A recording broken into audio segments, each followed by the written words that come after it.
Hello, you two. I'm glad you got my letter. Durin's awake and waiting on the bench over there. I'm here if you need help. Just give me a shout. Don't worry about us. We'll be fine. Oh, hey, you two. I just remembered what happened right before I passed out. Thanks for holding me back. I shudder to think what might have happened if you hadn't. I'm fine now. It's just... a lot of people seem to have forgotten me. Don't worry. We'll figure out a way to fix this. Why don't you start by telling us what happened? It felt so strange. After I realized no one recognized me anymore, I suddenly felt like I'd completely lost contact with my body. Abyssal power lies sealed within this body I inhabit. So when I lost my connection to it, I lost control of that power too. It wasn't until I heard everyone calling my name that I was able to reconnect with my body. You lost contact with your body? Does that mean there's something wrong with it?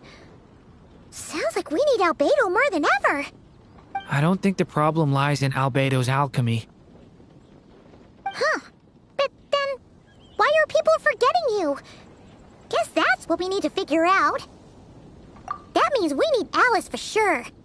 But it's been ages and she still hasn't been in contact. Now would be a really good time for a hint. How could the story's budding branches even hope to reach beyond the towering walls?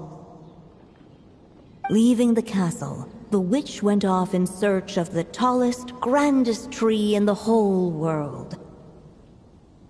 High up in the canopy of that tree, she sought a resting place, a refuge where the little sapling might take root. Go to that place, for it was there that the sapling felt its first breath of wind. Huh? Was that another clue? Does that mean the story isn't over yet? Leaving the castle. It just occurred to me. If this story is all about my own experiences, then wouldn't what happened after I left Simulanka be part of it too? But how could she possibly know exactly what would happen? And even if she did, how could we know when the story was complete? Yeah. Since we can't reach Alice right now, we'll just have to get to the bottom of this ourselves. But first, we gotta figure out where this riddle wants us to go. The tallest, grandest tree in the whole wide world. Huh.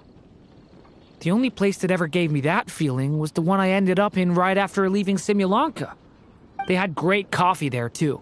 And so many books you'd never run out of things to read. Think about it.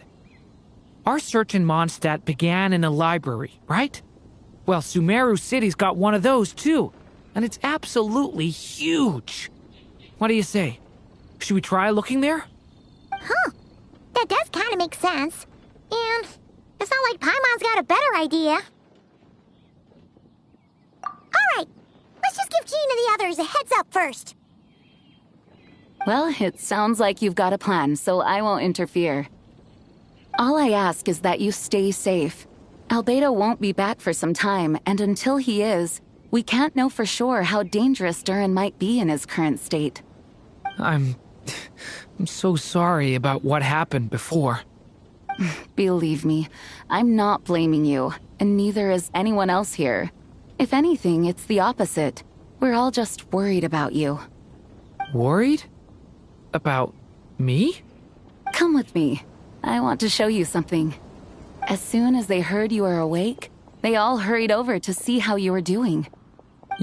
You all came to see me? A little birdie told me you're working on finishing a storybook. So maybe all those people losing their memories is just a plot twist, waiting to be resolved. Miss Lisa, you always seem to know how to put my mind at ease. Please, everyone, don't worry about me. When I get back, I'll find a way to complete my mother's story, and the one we started, too.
I really want it to be the holidays soon so I can go home.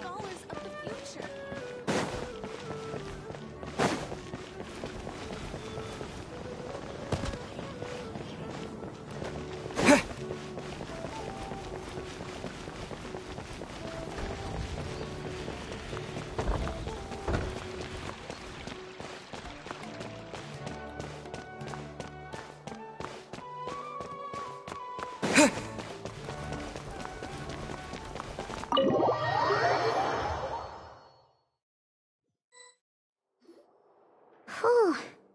After the library hunt in Mondstadt, it's not as if Paimon was expecting this to be easy. But this... yeah... this is something else. Where do we even begin? Even the clue this time seemed kind of cryptic. Yeah. Guess the best we can do is stay on the lookout for more weird things going on. Huh?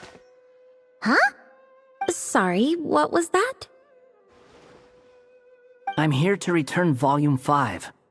According to the catalog, Volume 5 of this series is not available for loan. I can't accept the return of a book that was never checked out in the first place. Let me put it this way. My copy is complete. Yours, on the other hand, is missing large amounts of content. So you should swap it for mine instead. Sir, you have to understand. Managing a library is a serious business, and we have protocols in place for this kind of thing. I can't just replace an important volume in our collection based on nothing more than your word. Hey! Look what the Wandering Tom dragged in! Oh, it's you. And, what is it you're doing here? I'm a traveling scholar, as you know. Isn't a library the most natural place for me to be? Well, the last time we saw you was all the way in Notcry.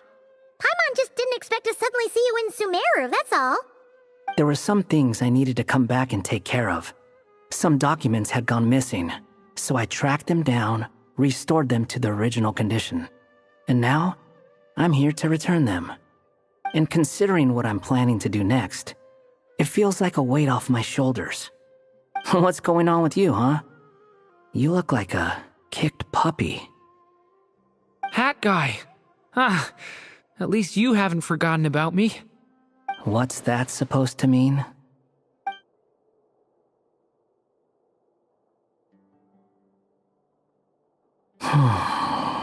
So it's been getting worse.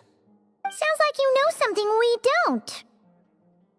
After he left Simulanka, he spent some time traveling Sumeru with me.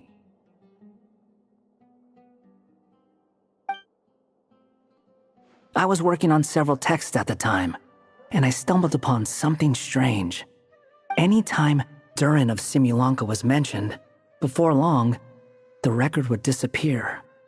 Which means, all the remaining records on Durin are about the evil dragon that fell on Dragonspine. How did you even discover that? If I remember correctly, Hat Guy loved the time he spent in Simulanka so much that he started writing a travel log. That's besides the point. The fact is, you're not affected by the ley lines of this world. I'm sure you can grasp the implications of what that means. His case is different from mine.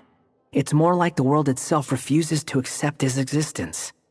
It started with a few written records, but now, it sounds like it's spread to people who never met him or didn't know him well.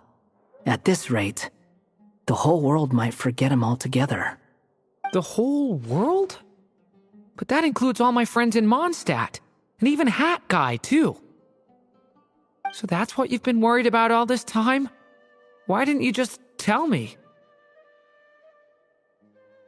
There are more important questions right now, like figuring out how to fix this. That mage clearly cared a lot about her child. She left that book behind for a reason. If you want answers, isn't that the place to find them? You think that didn't occur to us already? Problem is, we need to find the memory that unlocks the next chapter first. Mind if I take a look? I just want to know what secrets this book is hiding. Besides, I've run into a bit of red tape, so I've got time. Of course. Be my guest. So, the memory we've been looking for was about you all along?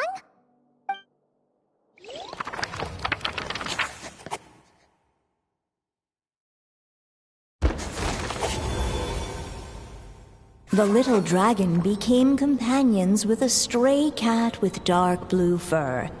It was a friendship born of all they had in common. He left his castle at the stray's invitation, setting out to explore the world beyond its walls.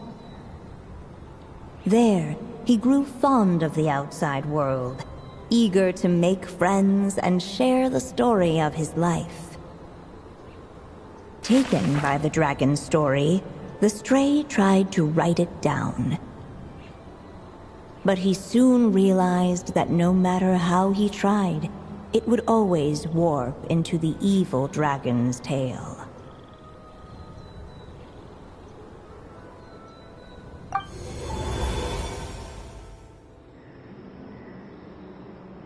So, this is the world where this chapter takes place? Looks like we're at the top of some kind of gigantic tree. This one must be about what happened to me when I first arrived in Tevat. No wonder the memory that unlocked it was about Hat Guy. Most of my memories from that period were. Hold on. Anyone want to explain how I ended up looking like this? Maybe you've become a character in the story too. You see me as a stray cat? A wandering Tom, to be exact. You should count yourself lucky. Of all Durin's friends, your character is by far the most memorable. Maybe it's because I've known Hat Guy for longer, so my impression of him is more vivid than the others. Vivid? Then how come you haven't changed one bit? Guess that means the impression the Traveler left was so vivid, it didn't need changing.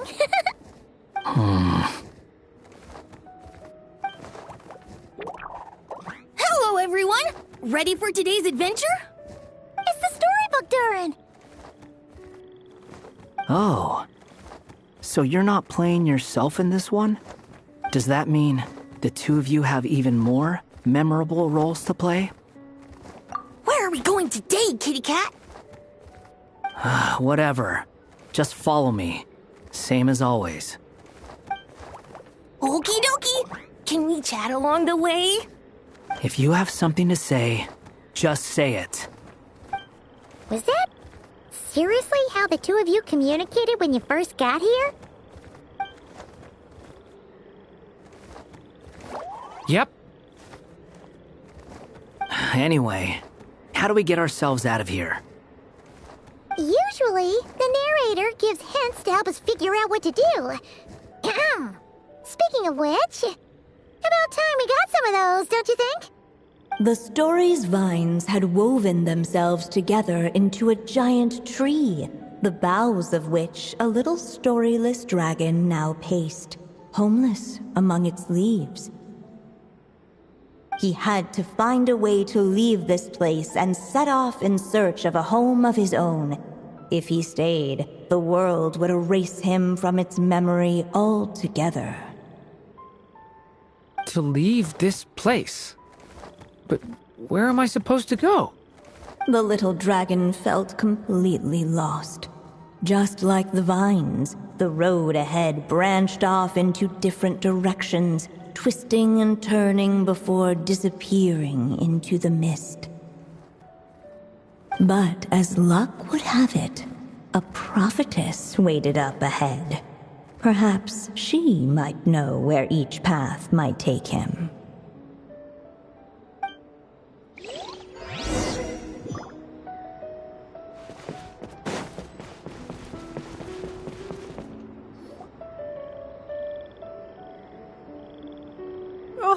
You must be the little lost dragon. It's true. My friends and I are lost. This meeting was no accident. The prophetess was in fact the seer witch, here to present her promised gift. The seer witch? Oh yeah! That's Mona's teacher, right? The old hag? Insolent child. I am the seer witch, your prophetess, not some old hag. Sorry! Now, little lost dragon, I have come to bestow the gift I once promised. A prophecy. A prophecy? Hear me now, for my prophecy is this. One day, the dragon from beyond the castle shall be reborn, and none may avert its coming. The wind took the prophecy and swept it off into the distance. And so, the little dragon was shown a path to wander. As far as I remember, once that alchemist from Mondstadt learned about the prophecy, he chose to stand with you against the evil dragon. So, what does any of this have to do with you being forgotten? Oh, wise witch of prophecy! Could we trouble you with another question? As enigmatic as she was elegant, the seer witch spoke no more, for her thoughts had long since returned to the starry firmament above. Just when we actually needed her. The seer witch was my mother's friend, so the prophecy she just gave should turn out to be helpful. Well, it's not like we've got better options. But, if all we need to do is leave this place, which path should we take? Why don't we take a look around?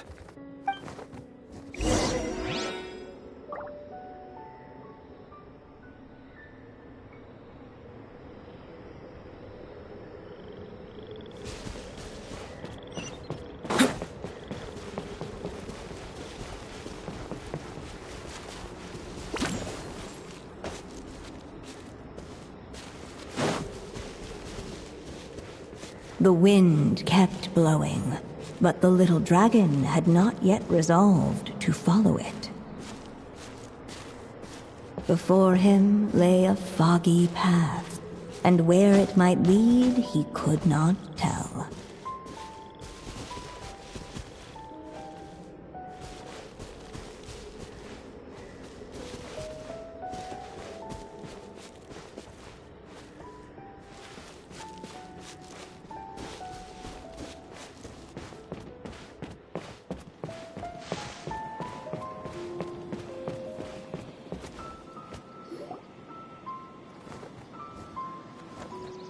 If we go this way, we'll be heading back to Mondstadt, just like we planned. Out of all the options so far, this seems like the safest, right? At least we know what happens next. He helps stop the evil dragon from returning, gets a new body, makes a whole bunch of friends, who all just forget about him. But you didn't forget, Hat Guy.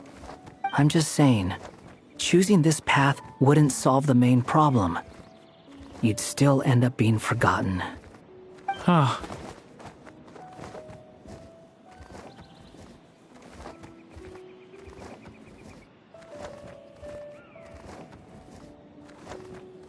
I'm not against choosing this path. I just wonder what secrets it might be hiding. Let me think about it.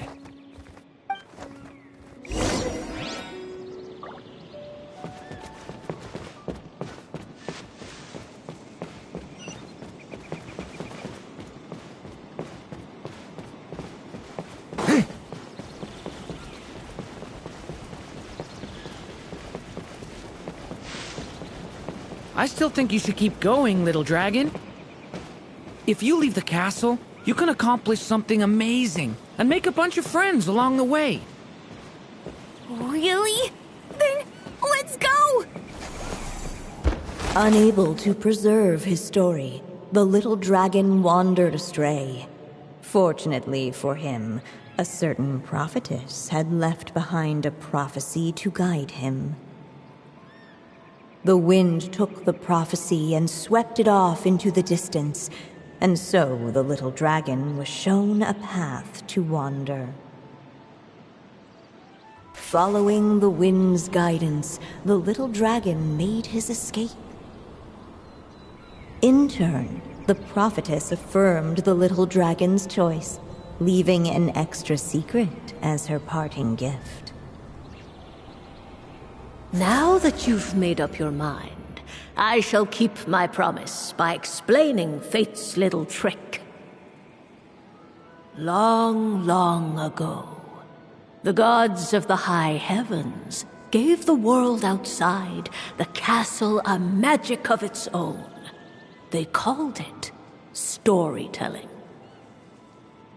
It was a magic of almost unshakable power that governed how people met, grew close, and understood one another. Each person had a story meant for them and them alone, one whose ending was written in the heavens long ago. In truth, your story and the evil dragons are simply two versions of the same tale, and that is something the magic of storytelling cannot abide. Beyond the castle's walls, your story cannot take root, for the evil dragon's tale has done so already.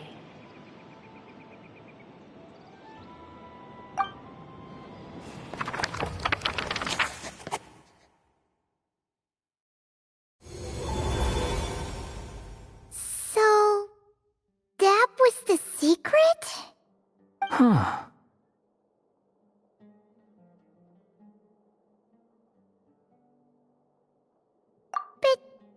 But what does that mean? You still don't get it? Simulanka Durin and Tevat Durin share a special kind of connection. Their fates are mirror images of one another. While they were in two separate worlds, there may have been some mutual influence, but their fates were independent. But when Simulanka Durin came to Tevat, A version of his fate already existed there. So, how can two fates exist at the same time? The answer is, they can't. The rules of this world don't allow it. You can't return a book you never checked out in the first place. So, what's Durin supposed to do? Those mages seem to have come up with quite the ingenious solution.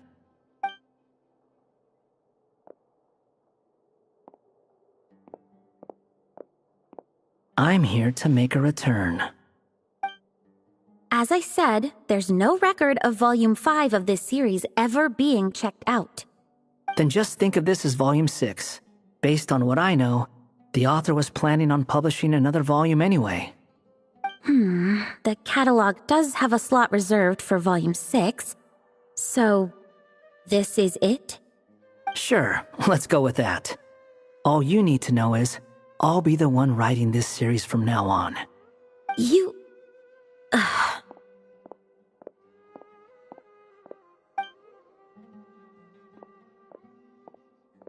are you up to this time? Remember the red tape I mentioned before? Well, I just took care of it.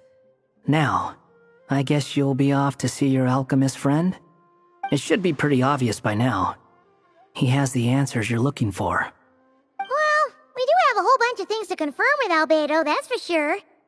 But didn't Jean say he'd be gone for quite a while? I'll join you. Just let me know when it's time to go. Hat guy? Don't sound so surprised. I'm part of this story too, aren't I? I'm just playing my role. Well, yeah.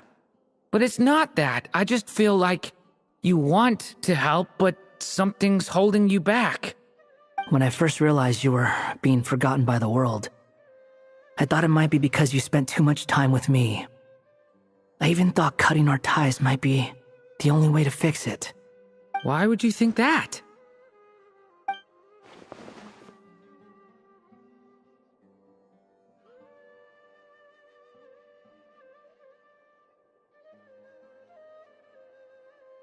It doesn't matter now. Judging from the answer this book has given us, I was probably overthinking it.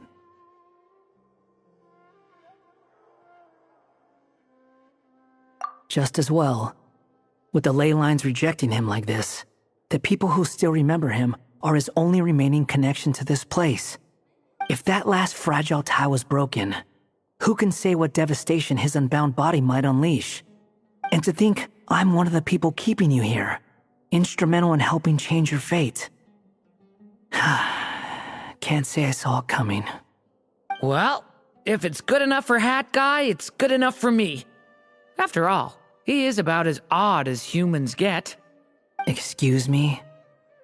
With some people, even if you try asking a simple question, they'll always give you a complicated answer.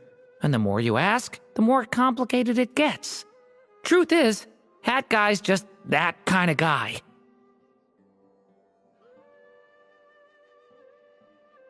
Whatever. All I needed was a yes or no, so we can quit it with all the back and forth.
I've gotta think of a way to say.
I've gotta think of a way to save Konda Village.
Take me up! Locked on! Bullseye!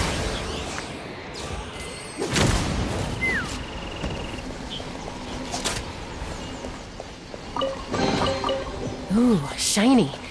It's so pretty.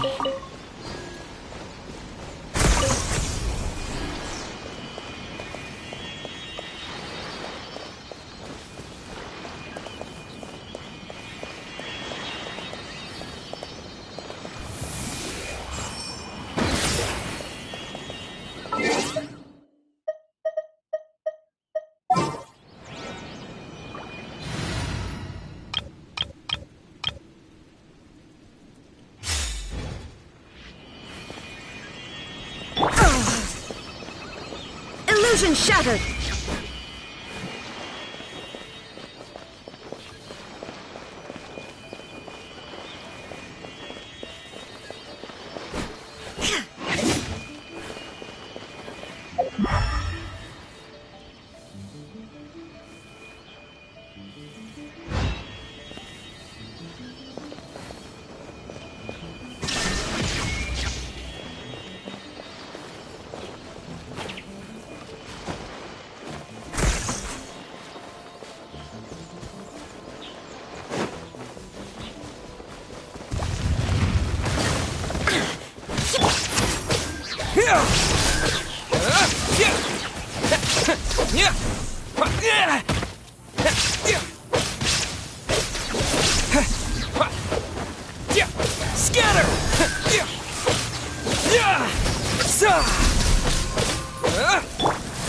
Let's dance!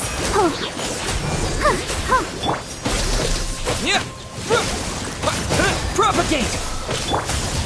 Light it up!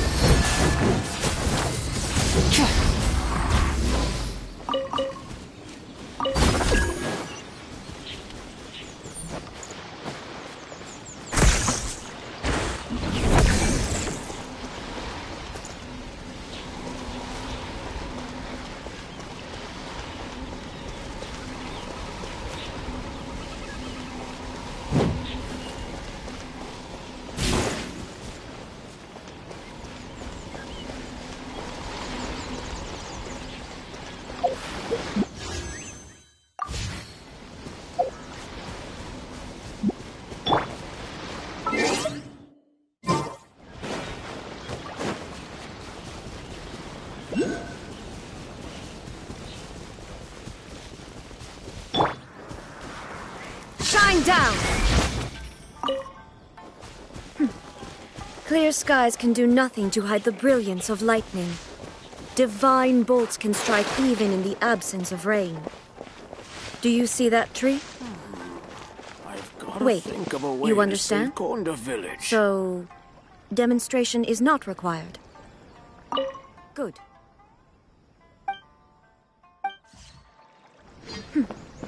Clear skies can do nothing to hide the brilliance of lightning. Divine bolts can strike even in the absence of rain. Do you see that tree? Wait, you understand? So, demonstration is not required. Good.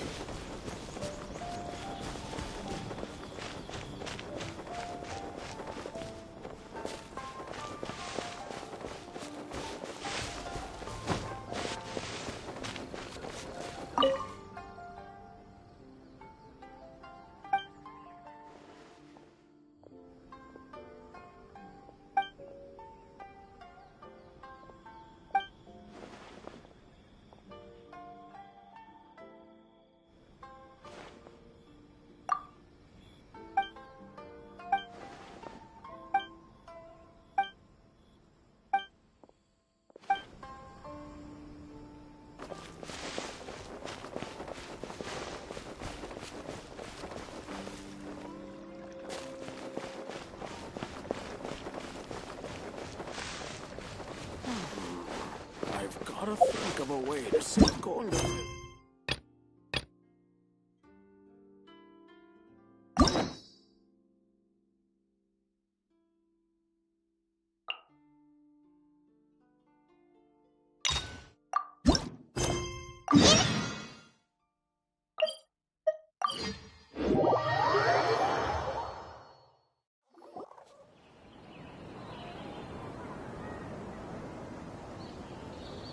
How's everything going with your thesis?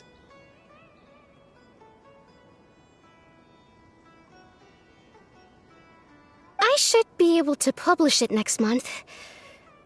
A few days ago, I was worried that I'd have to stop my work on it. Thankfully, that didn't come to pass.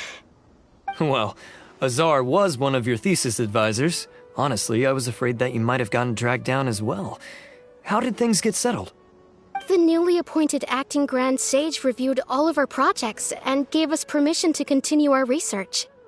Acting Grand Sage? That sounds like a new thing. Yeah, I heard that selecting new sages has been taking some time, so he's just filling in.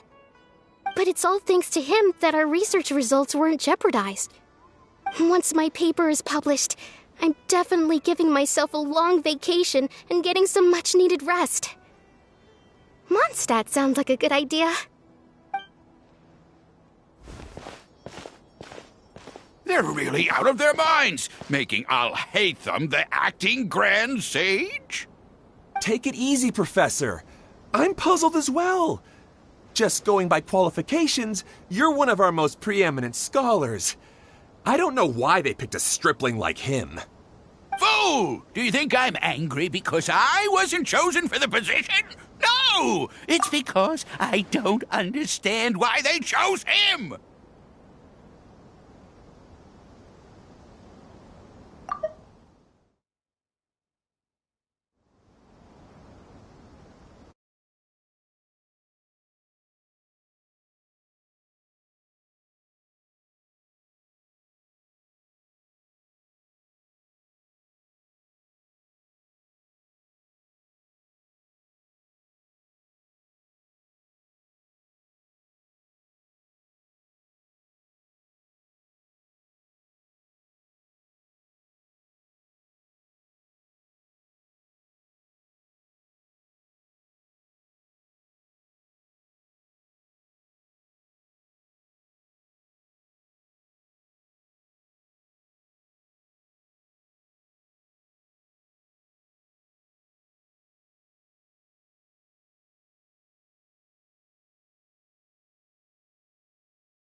He was one of my students, but he rarely attended class. When I asked him about it, he retorted that self-study was better use of his time. What brazen arrogance, misery of miseries, for the academia to have him as the acting grand sage?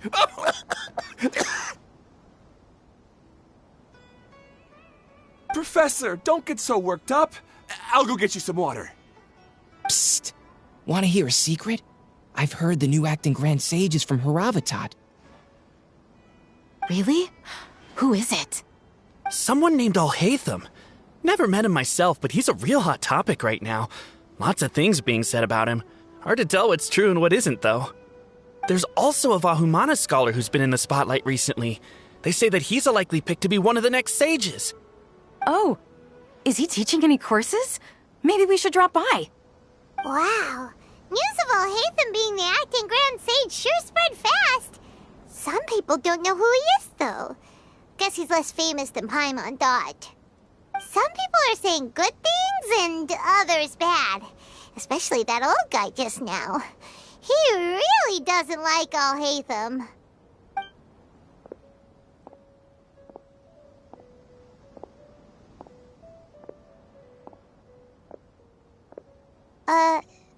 Hey, are you okay? You don't look too good. The Matra. The Matra? I'm Ilias. I have to talk to a Matra about something important. In the state you're in?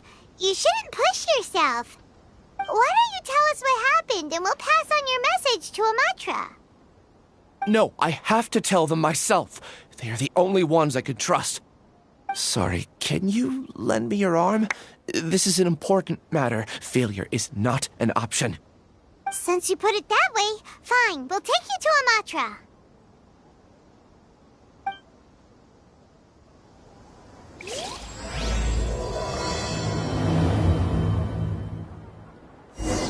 We promised to take him to a Matra, but we don't know that many, do we?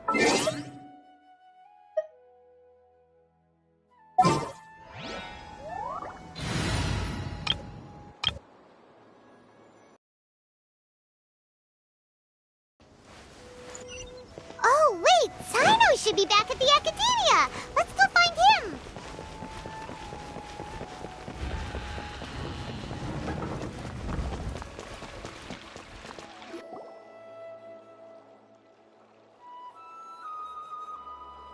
Hey there! Excuse us, but is Sino at the Academia? You two look familiar.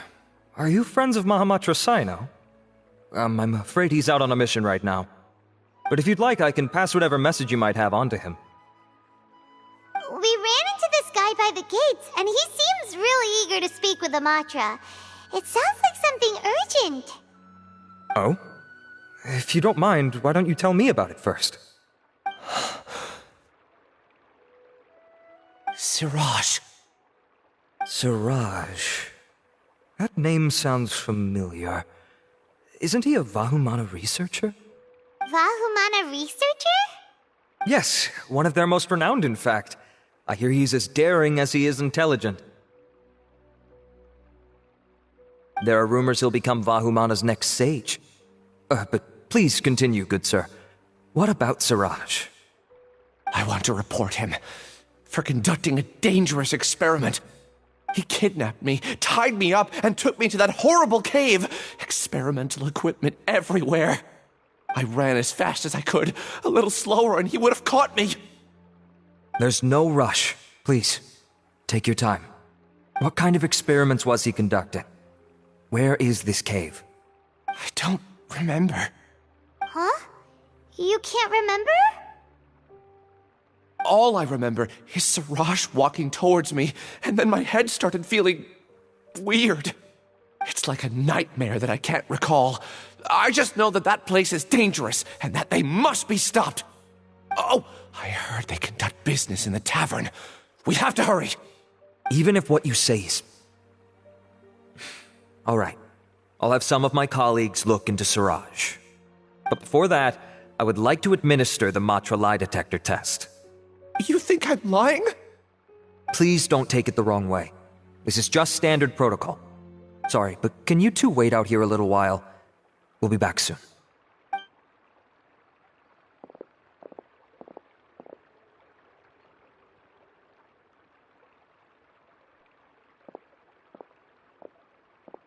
Huh? I'll hate them. Let me bring you up to speed. First things first, Ilyas passed the lie detector test. This indicates that what he said is highly credible.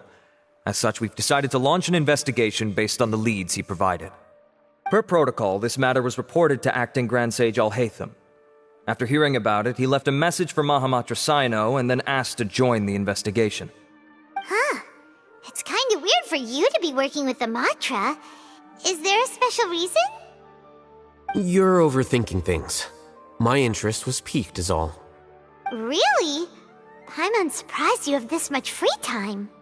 In that case, let's join in as well, shall we, Traveler?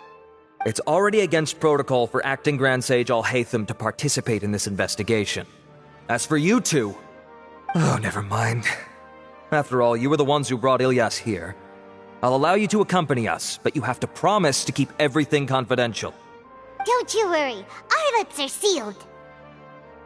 Alright, in that case, I'll fill you in on what we know so far. Ilyas claimed that Siraj will be conducting some business with a Kasharawar researcher at the tavern. This is one of his few clear memories. It seems he stumbled upon this information while escaping. Incidentally, Siraj isn't at the academia right now. He applied for long-term off-site research 1 month ago. It's close to the time that Ilyas had given, so we've decided to head to the tavern and investigate any suspicious persons. That's right.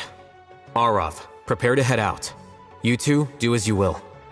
Oh, come on! We already said that we're coming!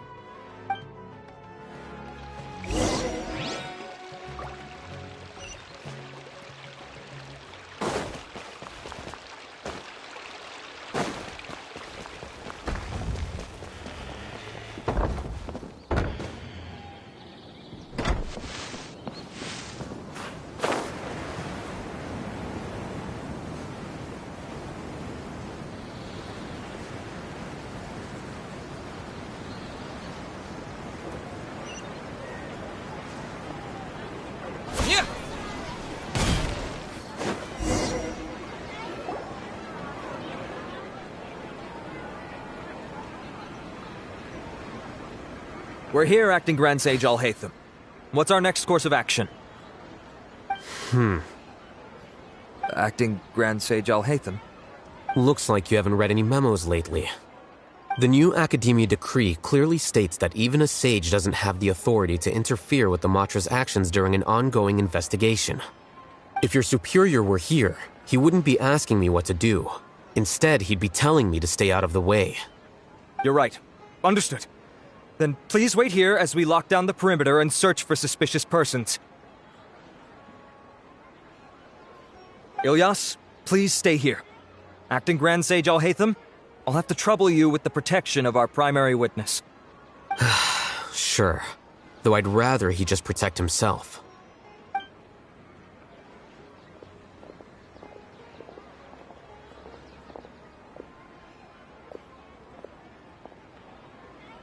He's the same as ever, casually ignoring people just like he did back at Aro Village. Answering a simplistic question only enables the questioner. Besides, I need him to understand my position clearly. Arav has just as many doubts about my coming along as you do. But unlike you two, he's making this matter more complicated than it is, with his considerations like the acting Grand Sage is trying to seize the Matra's powers. That question was obviously bait. The Matra were once under the influence of the sages, and so were often subject to these bureaucratic traps.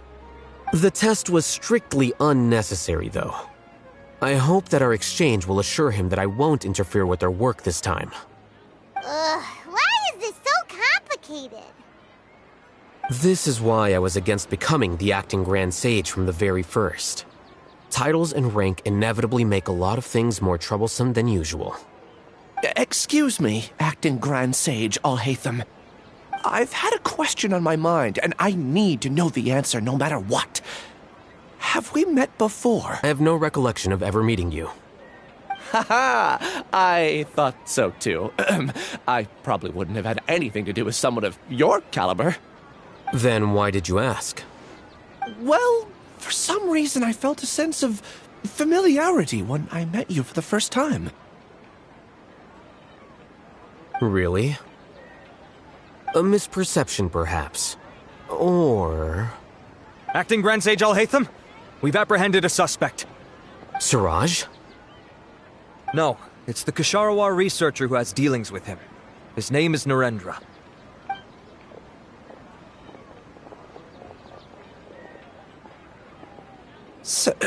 Acting Sage Alhaitham?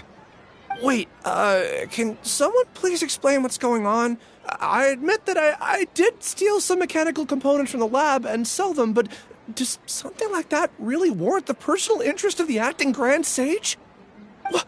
What have I gotten myself into? I know I let greed get the best of me, but please, I promise that this won't ever happen again. I would like to ask him a few questions. Of course. Do you know Siraj? Yeah, that's the name of my buyer.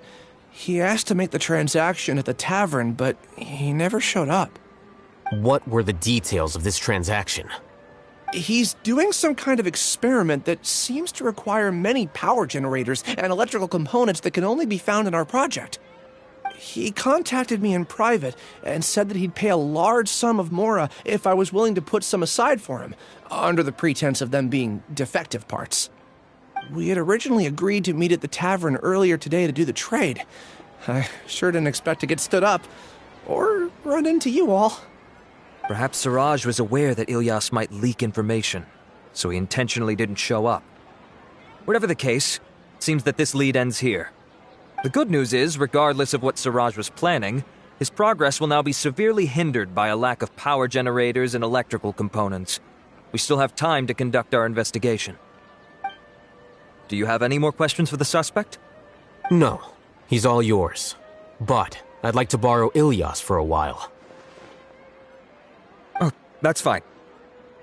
We conducted a comprehensive lie detection exam, which showed that he has a genuine case of amnesia. We're not planning to pursue any further breakthroughs on that front. However, I am curious, what do you need him for exactly? I've read some papers regarding amnesia, and I'd like to try restoring his memories. I see. We'll be returning to the academia then. I'll leave Ilyas in your care.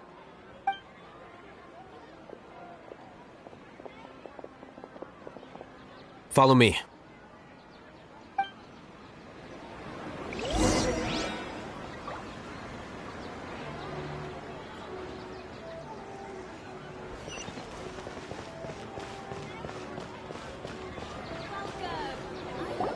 Siraj didn't show up at the tavern, and Narendra didn't give us any leads. Ugh, that means we're stuck. Oh, Hatham, are you serious about seeing things through? Paimon's pretty surprised that you're this interested in the case. I thought you would have guessed the reason by now. Huh? Paimon has no clue. Hey. Yes, we were classmates. Oh, so that's why you asked to come along when Arav briefed you on the situation. So you're not here because you're interested in the case itself, but because you know the suspect? You couldn't be further from the truth, but I wasn't expecting much from you to begin with. For the time being, all you need to know is that we were once classmates. I became the scribe afterwards while he continued his academic endeavors. He submitted a thesis 1 year ago, and the Grand Sage at the time asked for my opinion. I did not approve of it because it committed one of the 6 cardinal sins by touching upon human evolution. From violating matters regarding human evolution to attempting the forbidden and fearing none, the 6 cardinal sins are the origin of all evil in this world. They are also what the sages use as a reference when formulating or amending the rules of the academia. My opinion was that Siraj's research was both overly naive and in violation of various core principles. The Grand Sage took some of my suggestions on board and ultimately decided to reject the application. So that's why he's buying energy sources and electrical components. He's most likely trying to circumvent the rules and conduct his experiment in secret. That sounds super suspicious. Oh, we gotta stop him. Ilias, can you try to remember things again? Maybe something new will pop up. I'm sorry, but I've already tried many times. And no matter how hard I try, it feels like everything in my mind is shrouded in a thick mist. It is possible for a person to subconsciously forget some of their memories as a defense mechanism against extreme stress. However, these memories aren't truly lost, but merely sealed away. They can be restored with the appropriate stimulus. Now, try to recall things you care about. They don't need to be related to this case. Well, actually, I feel like I've forgotten more than just the memories of the time I was kidnapped and experimented on. The kind of person I am, the things I've done, I can remember some things, but I can't recall some others no matter how hard I try. But I do vaguely remember that there are two things that I have to do no matter what. Do tell. The first is to get my paycheck from the academia and give it to my younger sister in Gandharvaville. I'm not sure about the details, but it seems that I would send money to my younger sister every month to pay for family expenses. And the second thing? What's the second thing? I can't remember. Sorry, there's just so much I can't recall. Not unexpected. However, you're the only one who has seen Suraj and knows the exact location of his cave at present. As such, we'll do everything we can to help you regain your memories. Losing your memories must be really painful. But don't you worry, we'll help you get them all back. Oh, thank you so much. This feeling, it's more than just pain. I don't know how to describe it. I have so few memories that I don't even have a clear idea of who I am. And my head's always ringing. It feels like I could faint at any moment. But amidst all that, it also feels like I've been set free somehow. Nevertheless, I have you all to thank for bringing me what clarity I do have right now. Now, I do remember that I worked part-time at a place in the academia called the Research Preparation Center. That's also where I got my monthly paycheck. I see. In that case, let's go and find whoever's in charge there.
What's your name, buddy?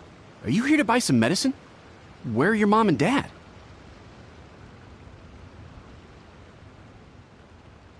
Are you lost? No, I'm not. My name's Ayu, and I'm here because... Hey there, Chi-Chi. Hi, Gray. What's going on? Hi, Traveler and Paimon. You've actually come at the perfect time. This little boy seems to have gotten himself lost. I think he must be new to the city, probably wandered away from his parents and... No, listen to me. I'm not the one who's lost. It's my dad. Your dad? How does a fully grown man manage to get lost in Liyue Harbor? Well, my dad's always been kind of forgetful. In the past, he was just a little slow to react sometimes. But I'm worried that it's getting more serious. So, what about your mom? She went out a few days ago to gather some herbs for my dad, but she still hasn't come back. Meanwhile, my dad's been getting worse and worse. I remembered that the owner of Boo Boo Pharmacy always runs a clinic in Chingsa Village during the Lantern Rite, so I thought, why don't I take Dad to Liyue Harbor to see him there? When we got to the city gate, I took a moment to ask the Millelith guards for directions to the pharmacy. And then, when I turned back around, my dad was gone. I asked the Millelith guys to go find him, but he said they won't be able to send that many people. So then I figured, maybe I can ask some other people in the city to help. You came to the right place. We're pros at finding people. Isn't that right, Traveler?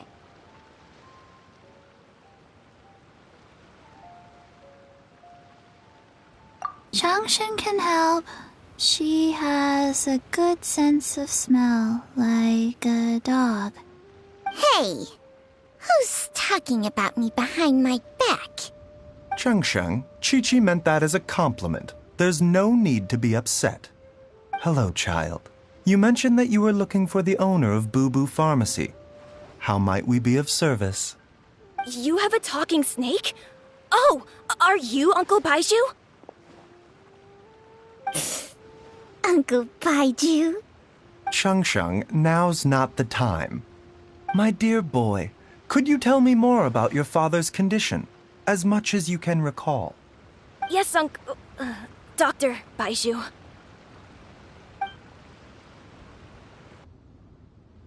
I see. And your family lives near Chingsa Village, you say? I visit patients there frequently, but I don't recall ever seeing you or your parents. Uh-huh. My mom doesn't like meeting other people, especially during Lantern Rite. She always tells me to just stay at home and keep my dad company. Is that so? Ayu, by any chance, is your mother's name Jiangli? Whoa, yeah, it is. Do you know my mom, Dr. Baiju? I certainly do. Gui, Chi-Chi, are there any pressing matters in the pharmacy at the moment? Ayu's parents are old acquaintances of mine, so I would very much like to assist with the search. Would the two of you have time to join me? Don't forget us two. We already told Ayu that we'd help. Oh, really? Well, that's wonderful. We are most grateful for your support. Chi-Chi and I need to clear up the shop front first, but once that's taken care of, we'll be right out to help you with the search. Family is very important. Thank you. Then I'll leave you to handle the pharmacy. Traveler, Paimon, why don't you come with me and Ayu? Let's start by talking to the Millelith guards at the city gates, see if they have an update.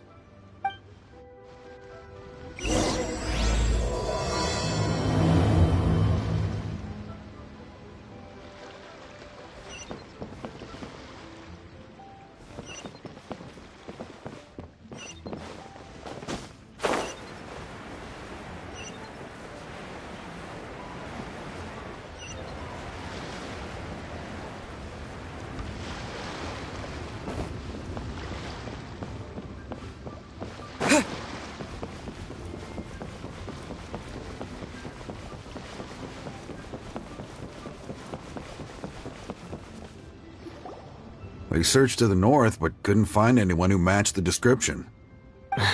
Well, that complicates things. The city folks say there's no sign of him either. We need to start looking further afield. But where are we gonna get the people? Excuse me, sirs. Have you found out anything about my dad yet? Hey there, buddy. Dr. Baiju. What brings you out this way? The boy asked for our help, so we're here to join the search. Any new developments to update us on? Oh, thank goodness. We were just discussing how we're running out of manpower. As for updates, I'm sorry to say that we've searched the surrounding area thoroughly, but didn't find anything. The guards at the crossing up ahead said they hadn't seen anyone either, so we don't believe he was heading towards the Guili Plains. But it is possible that he was bound for Luhua Pool. Luhua Pool? The terrain there can be tricky to navigate. Let's hope he hasn't run into any trouble. You will? Oh, great. We can't thank you enough. Sorry we weren't able to find your dad, buddy. That's okay. Thank you for trying.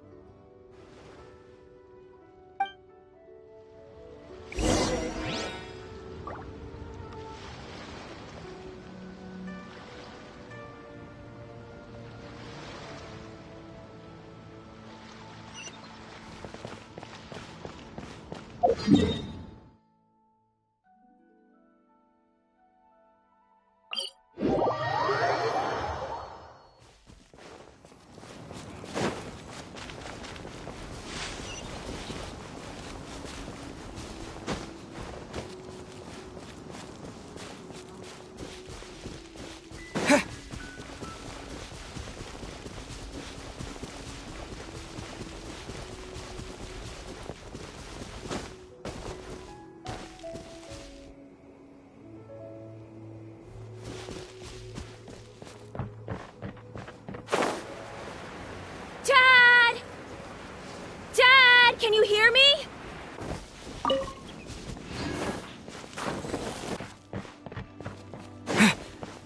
There's somebody over... Oh no, it's... Hey, you! Stop! Don't go any further!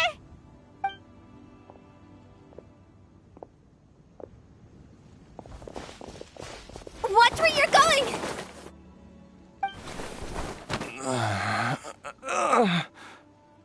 Oh, dear customer, Wangsheng Funeral Parlor does appreciate your patronage, but you needn't hasten the inevitable. Are you all right? Huh? Dad! Hey, Hu Tao! My, who do we have here? It's the Traveler in Paimon, and... my worst nightmare. I see she still hasn't warmed to you. Thank you, Director Hu, for saving this man. Dad, are you okay? Do you recognize me? It's me, Ayu. You're... Ayu? Who am I? Your name is Jiao Liang, and you live just west of Qingse Village. You were supposed to come to Liyue Harbor to see the doctor. Remember? Does that jog your memory? Oh, my name is Jia Liang. Liyue Harbor. See the doctor? Yes, I'm Jia Liang, and I need to see the doctor. Wait, why do I need to see the doctor? Uh-oh. He seems in really bad shape. We need to get him back to Boo Boo Pharmacy right away. Sorry, Hu Tao. Gotta dash. Dinner's on us next time. Hold on a second. You're not seriously thinking of taking him to Boo Boo Pharmacy in this state, are you? Huh? Why not? What's the problem? Come on, Baizhu. Don't tell me you haven't noticed it. Didn't your master teach you how to spot the signs? Why do I get the sense that you spotted them right away, but you're planning to use it for your own ends? Use what? What are you talking about? Paimon's lost. There are traces of god remains in Jia Liang's system. Yes, but more importantly, they're on the verge of an outburst. If that happens, the consequences will be unthinkable. Paimon, sorry. What? God remains? There's no need to worry, Director Hu. I have methods of keeping them at bay. It is the sworn duty of all who practice medicine to cure illnesses and save lives. What reason would I have to neglect a patient in need who is right there in front of me? Besides, it was my late master's dying wish to be able to save this patient in particular. Perhaps out of respect for him, you could give me a day's grace so that I have time to treat him? Now you're bringing my great-uncle into this? Baizhu, just what are you planning this time? Merely to cure this man, nothing more. But of course, if you have any doubt as to my intentions, you are more than welcome to accompany me to Boo Boo Pharmacy and monitor my activities. Oh, really? I thought I was persona non grata at Boo Boo Pharmacy. You're being unusually generous today.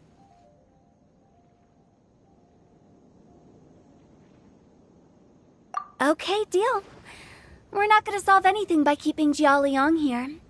I'm happy to do it your way, but only for my great-uncle's sake and the travelers, of course. You must be pleased you brought the traveler along. Otherwise, this would have been a much more vexing ordeal. Well, time is of the essence. Let's get ourselves back to Boo Boo Pharmacy at once.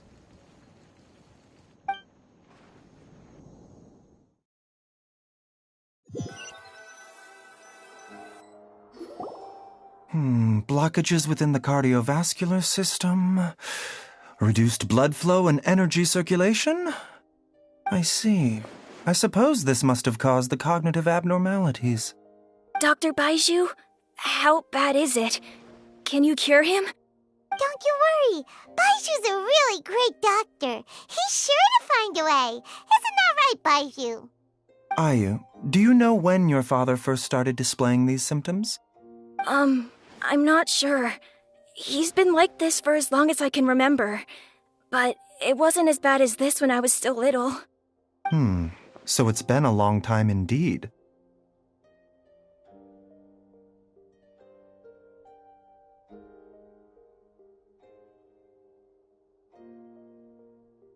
No, I have a treatment plan in mind. We can start tonight.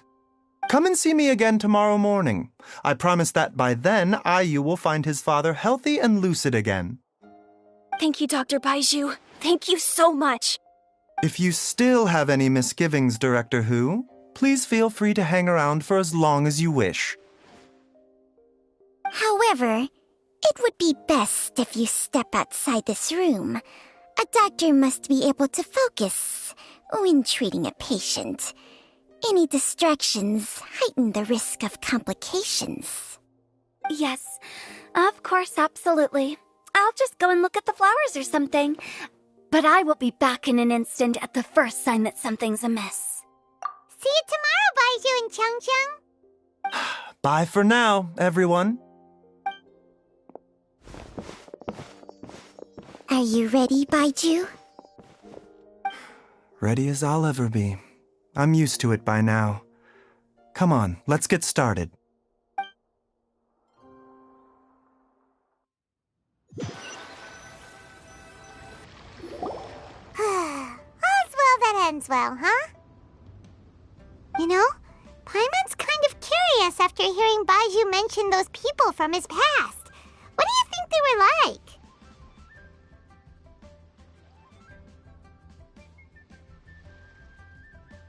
Yeah, you must be curious too, right?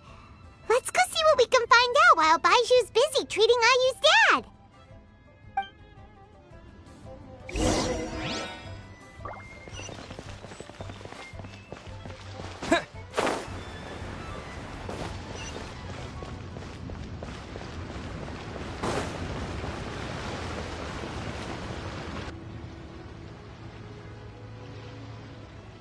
While I'm idling time on admiring the scenery, the spectacled snake-bedecked docs doing surgery. Hello, you busy bees, and what do you have to discuss with the Actually, don't tell me. Let me guess. From the looks on your faces, you've got some questions for me. Guilty as charged. So, we were just a little curious about Baiju's master. What was he like? And also, how come you and Baizhu could tell so quickly that Jialiang had god remains in his system? Huh? I thought I told you once before. Wangsheng Funeral Parlor was first founded to fight back against the vengeful wrath of gods defeated in war. Well, it is a dusty old tale by this point. Long story short, in the ancient world, dead gods were acting up, so our ancestors started purifying the air and burning the bodies of the deceased to guard the border between life and death. These days, we don't deal with the wrath of the gods anymore, but all the relevant know-how is still passed down to each generation, so we can identify gods' remains when we see them. Okay, Paimon gets it now. Wait, so how did Baizhu learn to spot them? Almost certainly from his master, who was also my great-uncle. Baizhu's master was my grandpa's younger brother, a former deputy director of Wangsheng Funeral Parlor. Wow, fancy that! Huh. So, if he was from Wangsheng Funeral Parlor, how did he end up as Baizhu's master? According to my grandpa, he and my great-uncle once went traveling together when they were young. They ended up at Chenyu Vale, where they met a pharmacist. That pharmacist must have cast some sort of spell on my great-uncle, because after that encounter, he suddenly announced he wanted to leave the family business and go practice medicine instead. My grandpa had a huge argument with him, but he couldn't convince him to stay. So my grandpa inherited the funeral parlor, while my great-uncle stayed in Chenyu Vale to practice medicine. They never spoke to each other again. Funeral director to doctor is a pretty big career change. Kinda hard to imagine. But why did it drive a wedge between them for the rest of their lives? That seems a bit extreme.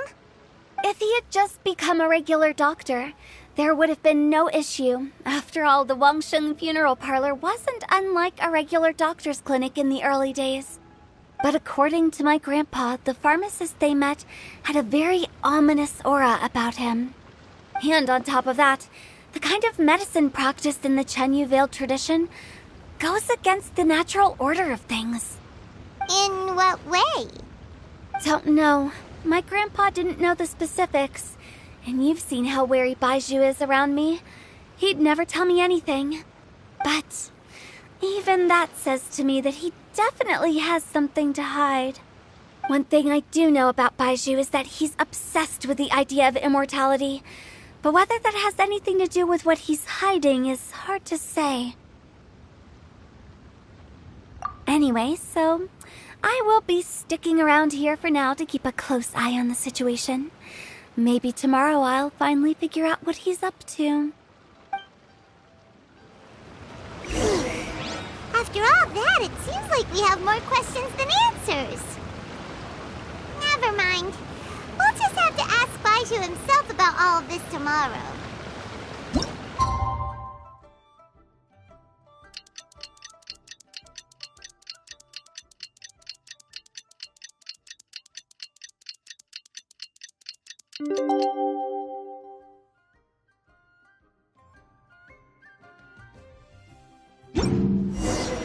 It's a new day! Let's go back to Boo Boo Pharmacy and check out how Jialiang is doing.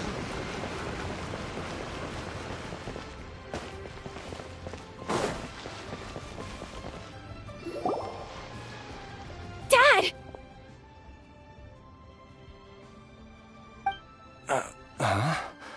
Oh, are you?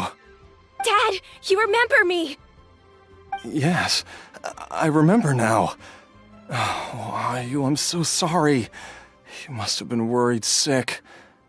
Has your mom shown up yet? She's been gone for a while, hasn't she? Don't worry, Dad. I got the Adventurers Guild to help us look for her. And Dr. Baizhu's gonna help too. Right now, all you need to do is concentrate on getting better. Great. That's wonderful. I can't thank you enough, Dr. Baizhu. My pleasure, really. It's the least I can do to honor my late master's dying wish.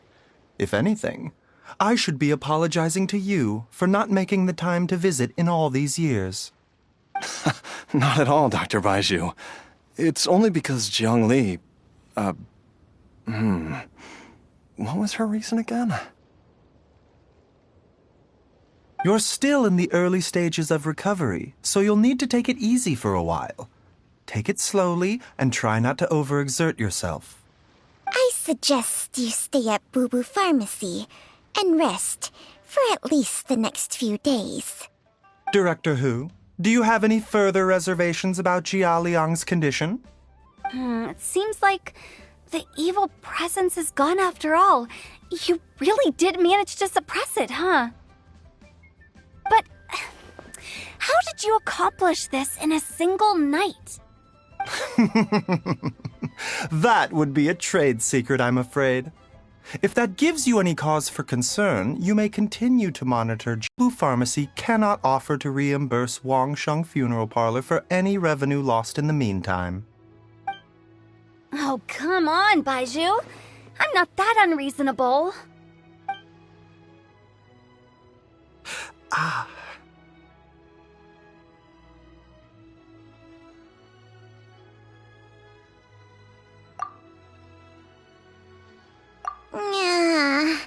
I've been stuck indoors for too long.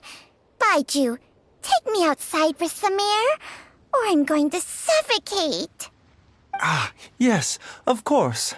Everyone, please excuse Qiangsheng and myself for a moment.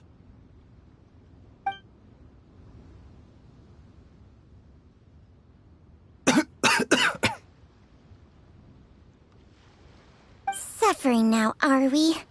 Did you seriously expect to cover it up just by putting on a brave face and ignoring it? If it weren't for my quick thinking, they'd have all seen the sorry state you're in by now. But in any case, why must you keep this a secret from everybody? You should at least share your secret with one person you trust. Who's there?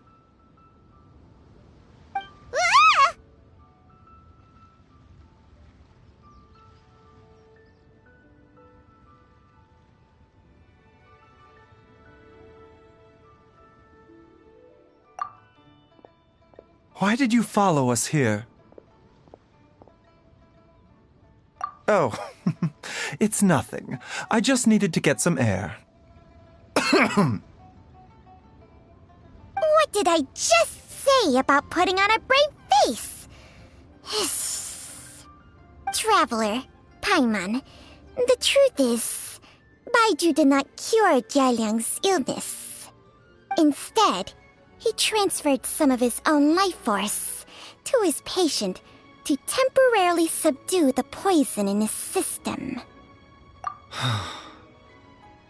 Baizhu, can you please explain all of this?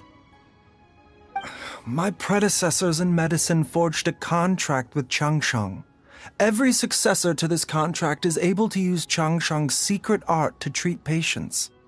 I believe the irregularities with Jia Liang's heart meridian were likely caused by a poison concocted using god remains as a key ingredient. The poison has not been purged from Jia Liang's system. Rather, I infused him with some of my own life force, using Changsheng as the delivery medium. This will suppress the poison's effects for a limited time. Changsheng? You can do that? Huh. Paimon always thought you were just Baizhu's strange choice of a necklace. Hey, I'll have you know that I commanded the respect of even the Adepti back in Chenyu Vale. If anything, he is my mannequin. I was treating patients with Baiju's master's master long before he ever set eyes on his first medical text. Whoa, guess you shouldn't judge a snake by its skin. Please, that's enough. Wait a sec. Huto was saying that the branch of medicine you studied uses some pretty dubious methods. So, when you transfer your life force, does that mean you're actually damaging your own body? Hardly. Jiangsheng helps to keep my chi in balance, so there is no great harm done. Still, Baiju's life force is not unlimited. We must find a way to neutralize the poison in Jialiang's body, and soon. Traveler, Paimon, would you lend this dummy a hand? He needs someone checking up on him, or he'll exhaust himself trying to accomplish everything on his own.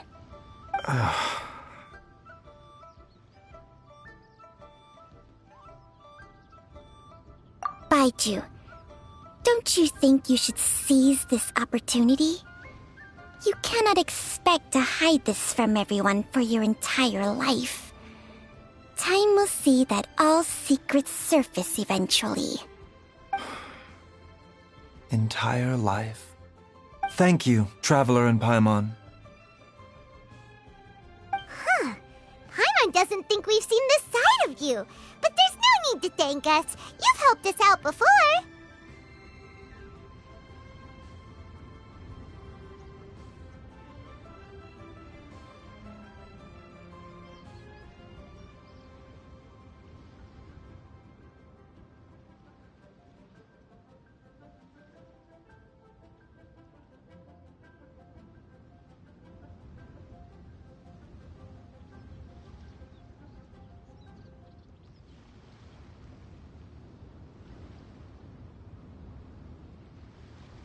The poison in Jialiang's system must have accumulated over a prolonged period. I think I should pay a visit to their family home and look for clues as to how he might have been exposed to it. Yes. Where you arrived. He told me that his family lives in a secluded spot to the west of Qingsa village. Let's head there together once I've asked Gui and Chi-Chi to look after the pharmacy. As well as investigating Jialiang's exposure to the poison, we should also keep an eye out for Ayu's missing mother, my fellow disciple Jiang Li.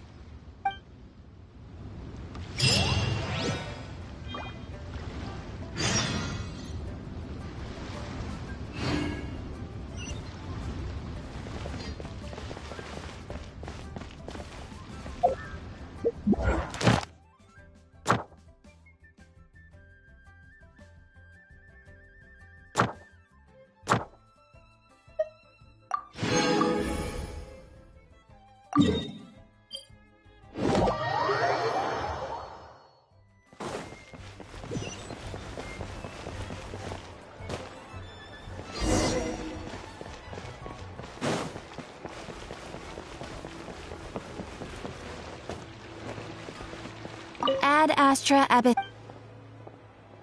Thank you for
Whoa!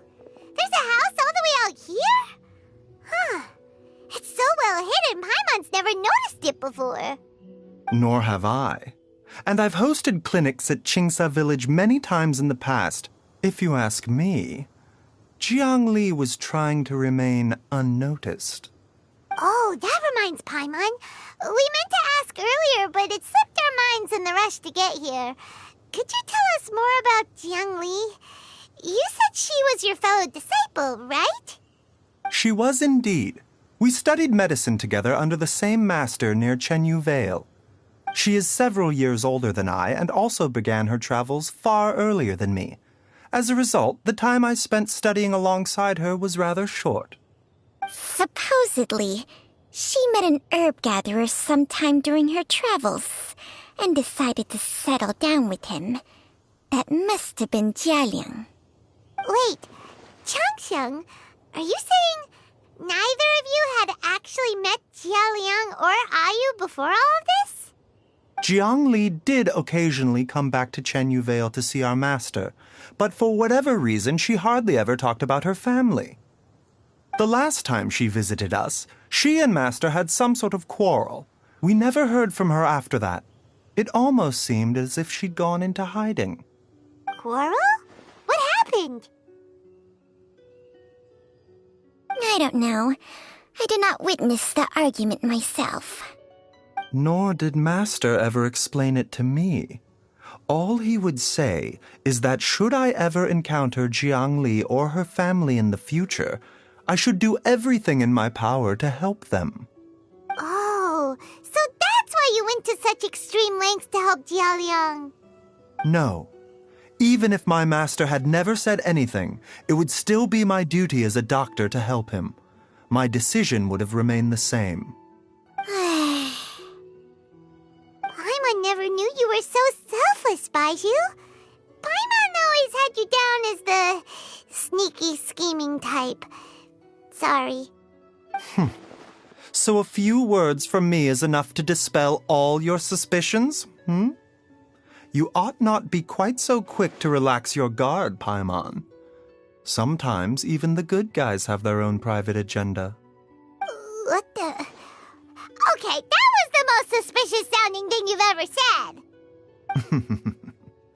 Let's leave the idle chatter there for now, Jiang Li has lived in this house for many years. There must be something here that can shed a little light on this whole situation. Let's split up. But if anyone finds anything, we'll examine it together.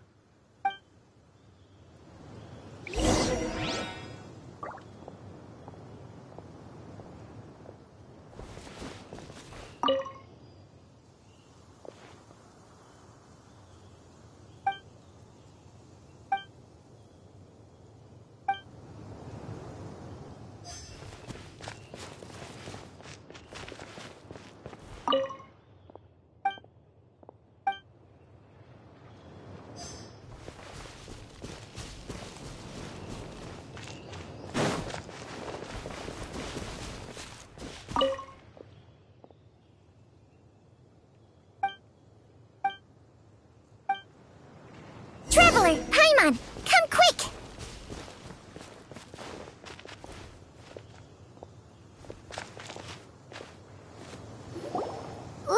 What is this? Changsheng and I found a hidden compartment. This is what was hidden inside.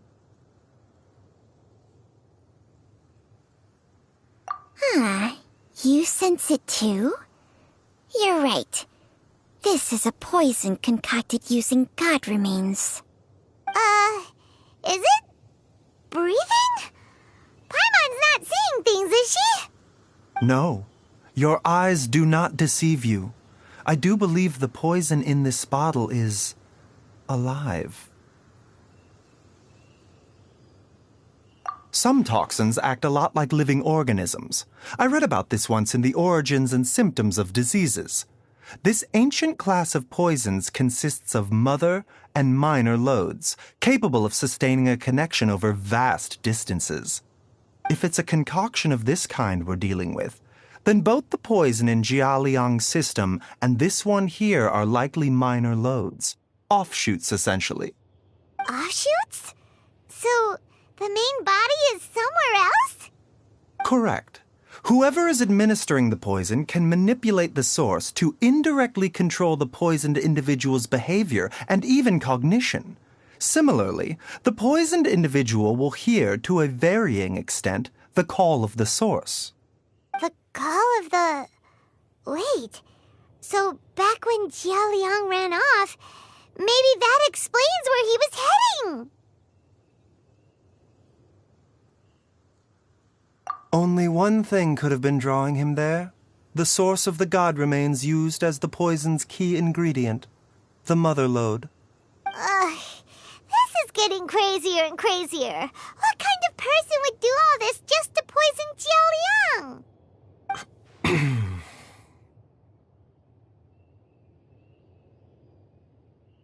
Hey, why has everyone gone quiet all of a sudden? Since this poison was carefully hidden away in a secret compartment, the one who concocted it is likely a resident of the house. You mean Jiao Liang? Why would he poison himself? Think a little harder, Paimon.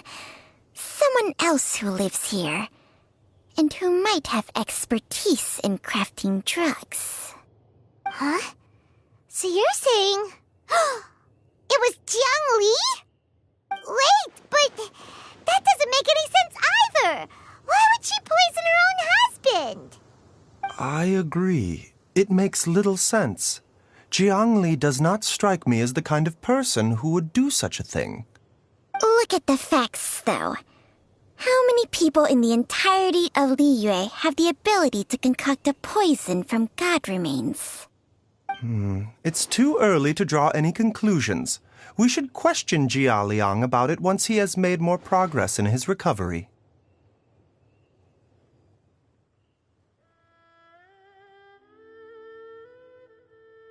Yes. According to the origins and symptoms of diseases, the minor lodes will disappear if the mother lode is purged. So if we can find and destroy the source of these god remains, the poison will leave Jiao Liang's system without the need for any further treatment. Do you know anything about god remains in Qingsa village?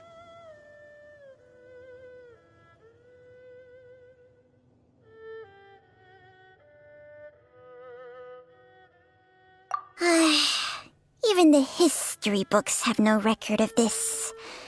The only ones who'll know anything are those old fogies who have been hanging around here since the beginning of time. Didn't you used to be on good terms with the Adepti, though? You sure they didn't tell you anything about this? Well, Changsheng's memories and powers are not what they were in her prime. These days, she has to enter a contract with a mortal and share their life force just to sustain her own life. I fear that such ancient events are long gone from her memory by now. Whoa, what? Enter a contract? Share life force? Sounds like some pretty spooky sorcery if you ask Paimon. Hey, plenty of people would jump at the chance to join forces with a powerful being like me. With my assistance in rebalancing your chi, not only can you extend your lifespan, but you will also be stronger, healthier, and able to eat whatever you like with no risk of upsetting your stomach. Stronger and healthier? Wow, that's amazing! Baizhu, maybe when you retire, you can let Paimon sign a contract with Changsheng for a few days. Unfortunately, Changsheng's contract has strict requirements regarding the host's temperament. None of her hosts have ever been exempted from these rules. I fear that I will be unable to accommodate your wishes, Paimon. Temperament? Hey! What are you trying to say? Did you just subtly insult Paimon to her face?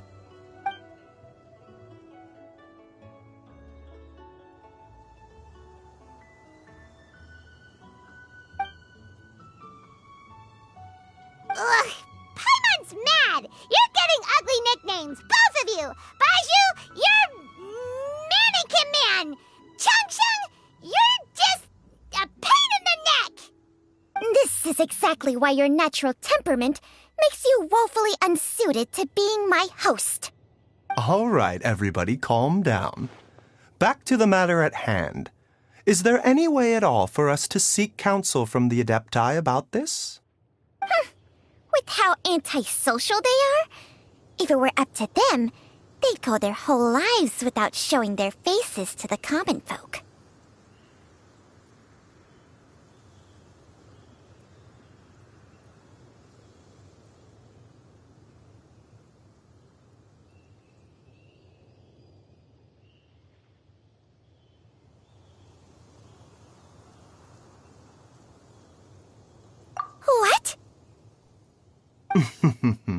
Seems you're as well connected as they say, traveler. We are truly fortunate to have you on our side. Oh, if you're talking about who Paimon thinks you're talking about, you better do the honors.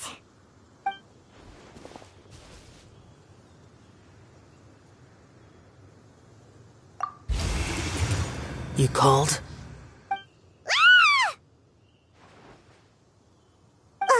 Gets Paimon every time. Are all Adepti in the habit of materializing out of thin air like this? Well, this is unexpected. Huh? It's you. Baiju of Boo Pharmacy. I do believe I've had the pleasure before. The Lantern Rite, when we met briefly, I was unaware of your true identity. I must apologize for the discourtesy. Huh? You two already know each other? Our paths have crossed once before. I sense the presence of evil spirits. Is this why you called me?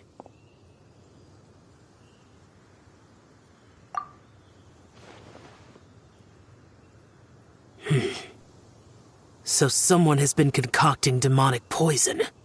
Too often, fervent desires drive mortals to abandon all regard for their own safety. It is lamentable. I now know what you seek. It is true that a god's remains are buried beneath the foundations of Jinxa village. A vile monster known as the Ch once wrought havoc over this land, before it was subdued by Rex Lapis. The land was finally cleansed of poison when Rex Lapis used statues in his likeness to seal the serpent's remains. Jinxa village was founded some time after that. The seal is still mostly intact.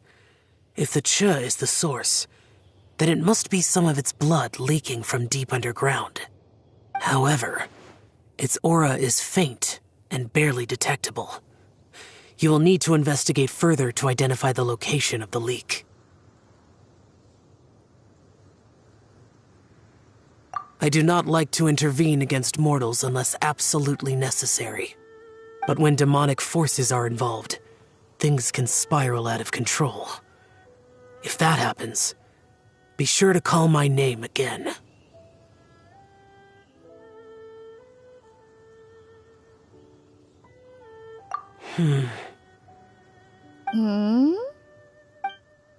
Nothing. I do not wish to sway decisions that are mortals to make, but immortality may not be the blessing that you imagine it to be. I shall treasure your words of instruction, Master Adeptus. Farewell. What a strange Adeptus. Rather different from the way I remember them. That's Shell for ya! And thanks to him, we finally got some concrete info to go off of.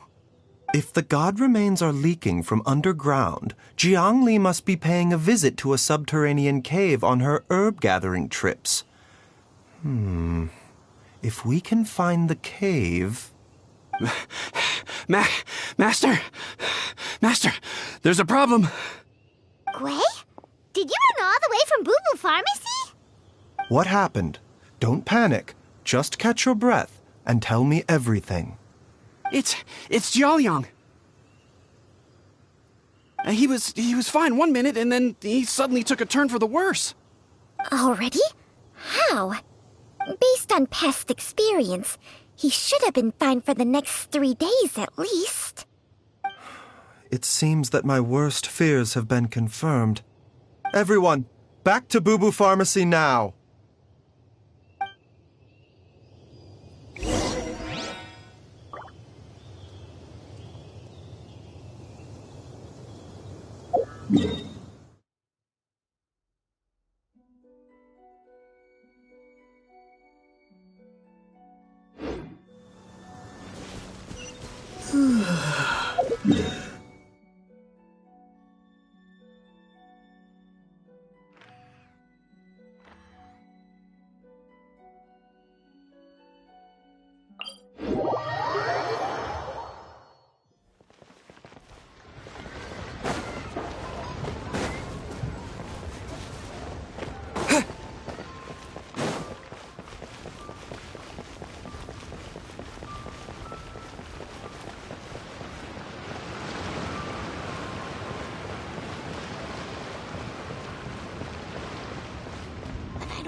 to. It tastes gross.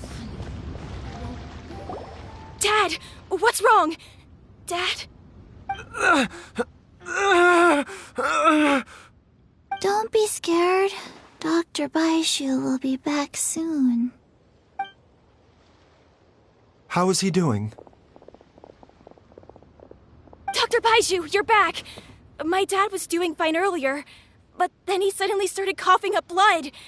Now he can't even get a full word out anymore. When Gui left, he was still conscious. But now... Gui, please take Jia Liang to the back room and prepare for treatment. Yes, of course. Don't worry, Ayu. I will cure your father.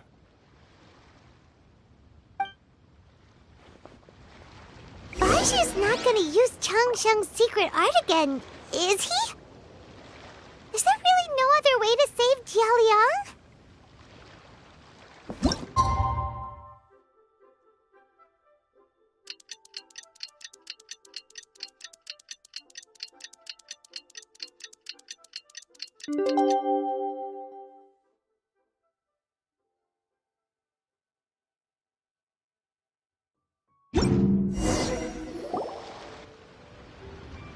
How are you feeling, Dad? Are you still hurting anywhere? You're not gonna suddenly collapse again, are you? Much better, Ayu. I'm feeling much better. In fact, I can't explain it, but somehow I feel even better than usual. Wait, where's Dr. Baiju? I still haven't had a chance to thank him. Seems he moved me here before I came to. Master said he needed to take a quick rest and asked me to bring you out of the treatment room. He hasn't emerged yet, so he must still be resting. Oh, really? Well, he must be tired from treating me for 2 nights in a row. I don't know how I can begin to repay him for saving my life. I'll have to discuss it properly with Jiang Li once we find her. Speaking of which, has there been any word of her whereabouts yet? No, the Adventurers Guild hasn't gotten back to me yet. I'll go check with them again in a bit. I'll come with...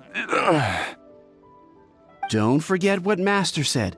You're still not out of the woods yet, Jialiang. I strongly suggest that you stay and rest at Boo Boo Pharmacy for now. I can accompany Ayu to the Adventurers Guild. I suppose you're right. I'll have to rely on you this time. Though, on the bright side, this means I can thank Dr. Baiju in person once he's finished resting.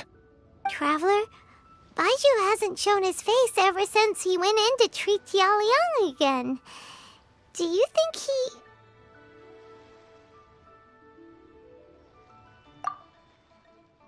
Huh? Hey, wait up!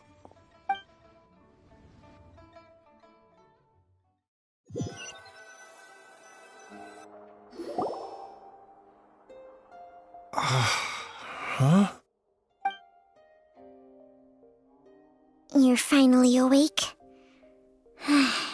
That was far too risky, even with me here to help you balance your chi. There was no time. I had no other choice.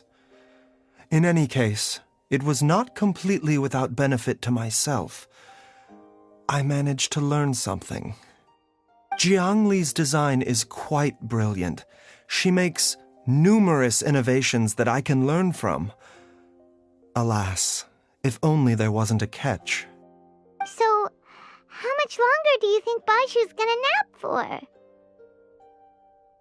They've been outside waiting for you the whole time while you were asleep. Shall we at least go and show our faces? All right.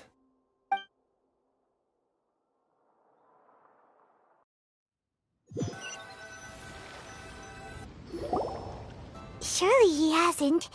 There's no way he could have just... Who's talking behind our backs again? Ah! Baishu! Changsheng!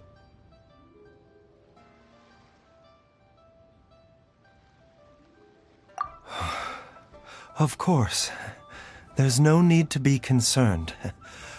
I merely had to transfer a rather large amount of life force on this occasion. But, with Changsheng's help, I will recover in time. Jiaoliang seemed fine yesterday. Why did he need more life-saving treatment again so soon? I made an error in my initial diagnosis. Jiaoliang is in fact suffering from more than one ailment, and as a result, his life force depleted at a greater rate than I had anticipated. What? You mean, even if you got all the poison out of him, he'd still be sick? Yes. But more pertinently, the poison in Jiaoliang's system is there precisely because it is being used to manage his underlying medical condition. Jiaoliang has a rare congenital heart condition, and ongoing treatment is essential to maintaining healthy functioning of his heart meridian. Left untreated, it puts the patient at risk of coughing up blood and fainting, and in the longer term, causes irreversible damage to the internal organs.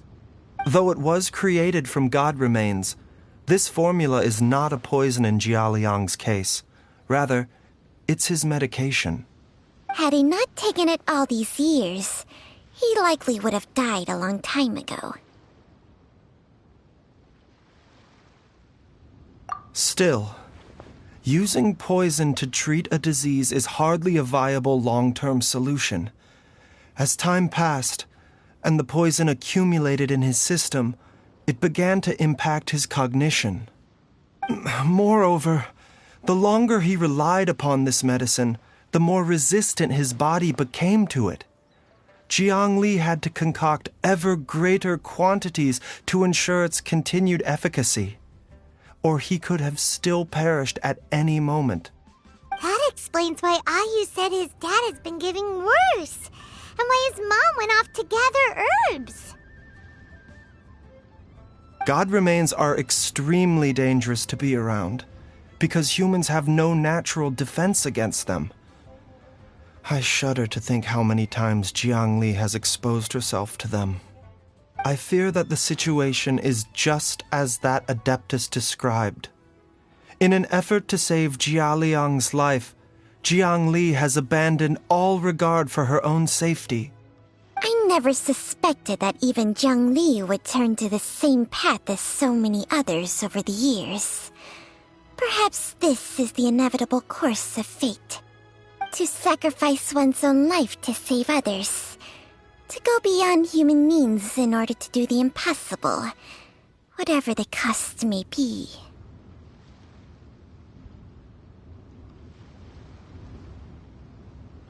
Well, I think that it's too early to say with any certainty what fate has in mind. In any case, I have stabilized Jiaoliang's condition for now, so our immediate priority should be to get ourselves back to Qingsa village and find out where Jiang Li is. Her regular exposure to god remains over such a long period will have been catastrophic for her health. And given that she's already been missing for several days, I am fearing the worst.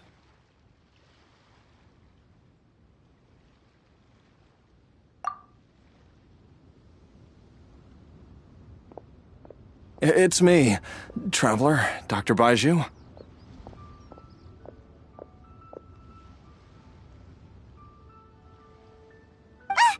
It's Jiaoliang! Don't tell Paimon you overheard everything already. Dr. Baiju, please let me come with you. You've already done so much for my family. I can no longer just sit here and watch while you put yourself at risk for Jiang Li's sake. After all, if it wasn't for me, she wouldn't have had to put herself in harm's way in the first place. I know I won't be of much help in battle, but at the very least, I can show you the way. I'm sure I'll be able to remember. I know there's a spot where she says goodbye to me every time she goes to gather her herbs. I'm sure I'll remember. I have to remember.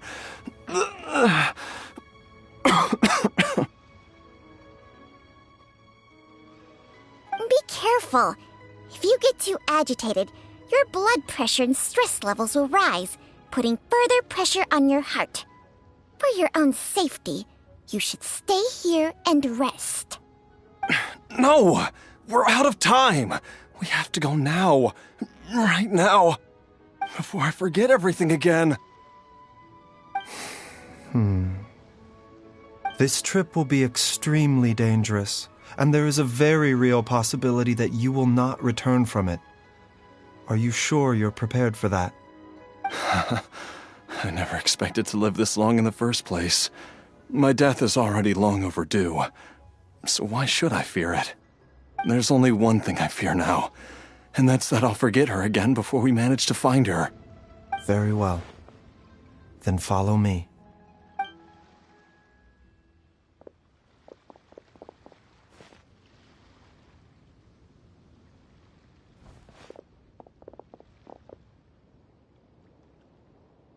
Dr. Baiju, are you heading out again? Yes. This could be a long one.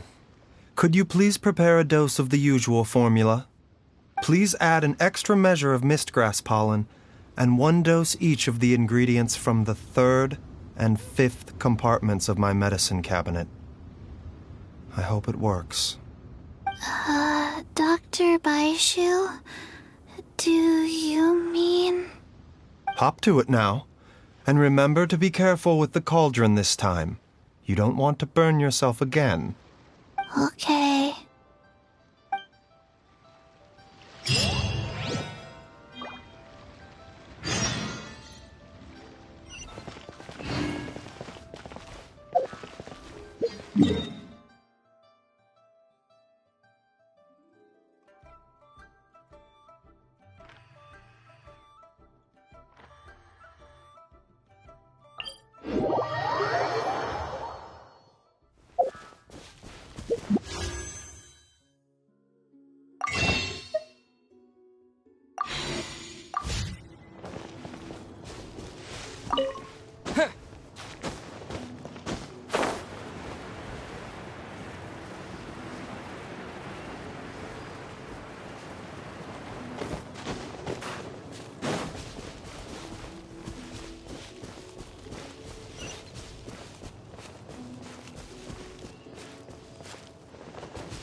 That strange feeling is back. It's just like the day I went missing. It's as if something inside me is trying to guide me somewhere.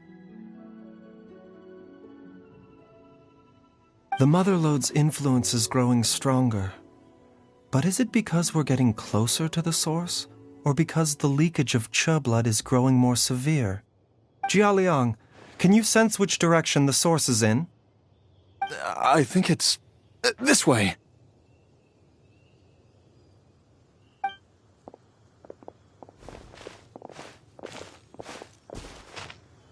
Yes, I'm sure of it.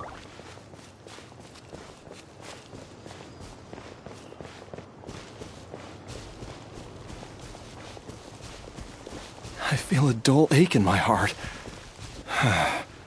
This must be the way.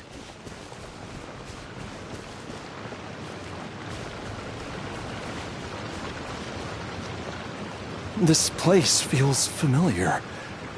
I think I've been here before. There is an inauspicious presence here. Even I can sense it. I think I remember this place. Jialiang, are you okay? Maybe you should rest here while we continue the search. No, I have to keep going. Jiangli is still waiting for me. Then let's hurry.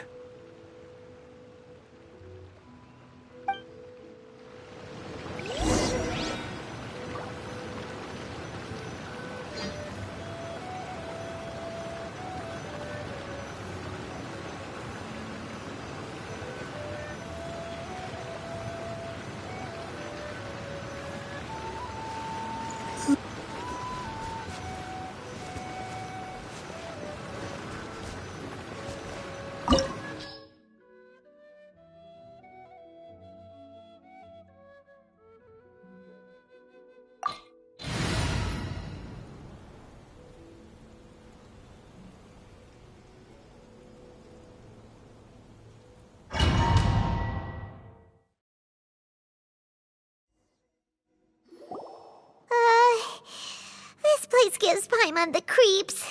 Who knows what we're gonna find up ahead? The digging marks here appear amateur and rather old. I suspect it is a thieves' tunnel. A thieves' tunnel? Paimon has heard rumors about treasure around these parts before. Maybe it was the treasure hoarders that dug this tunnel. Judging by the tools they left behind, it's certainly a possibility. But why did they abandon this place without even stopping to pack up their tools? I remember now. She took me here once and told me that she'd found a way to save me in this cave. But she said that the method would cause me to, curses! Why can't I remember what she said? Easy, Jialiang. Come on, let's keep going.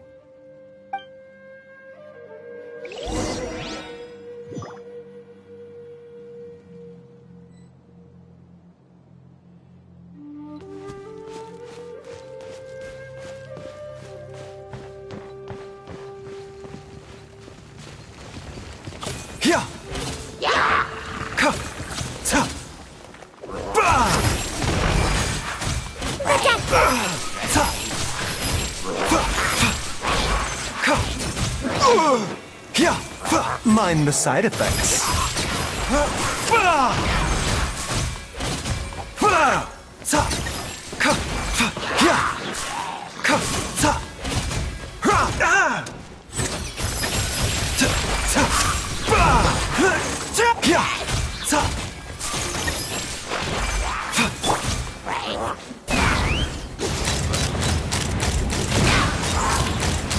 Open fire!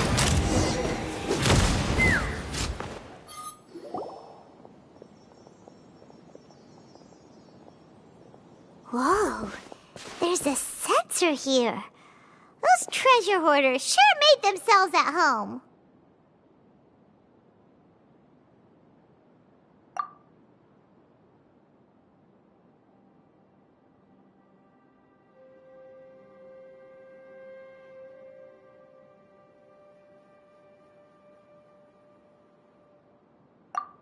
I believe this sensor was used to burn a monster-repelling incense.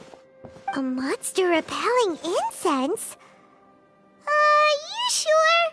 'Cause we did run into that group of monsters just now. The incense was burned several days ago.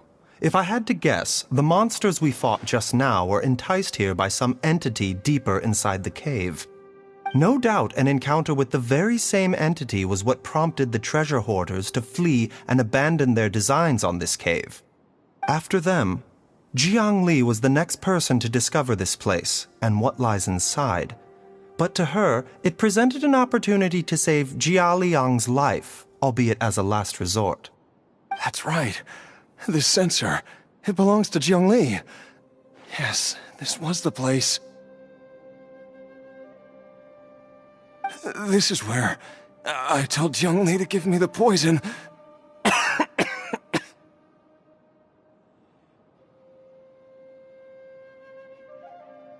Jialiang! I'm fine. Let's keep going. I can feel it. She is right below us, waiting for me.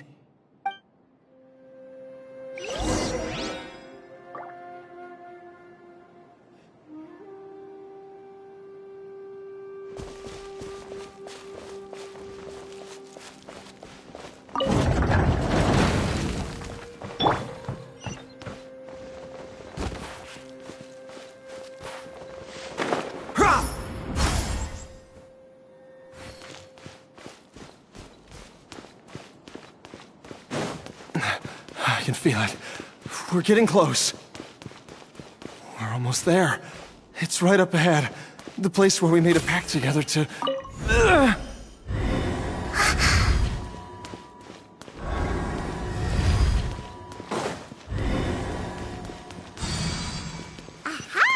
We can keep going now! From the looks of it, the energy released by this mechanism cannot be barriers, but also be conducted by corresponding mechanisms.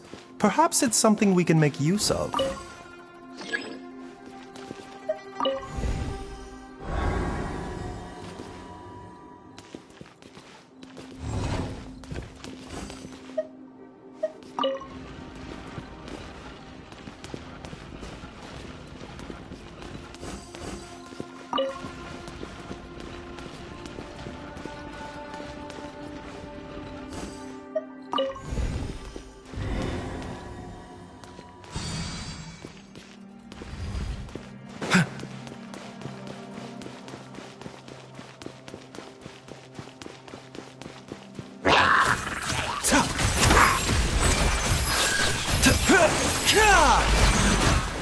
A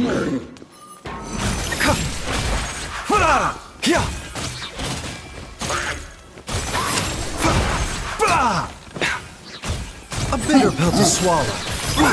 Rise with the sun!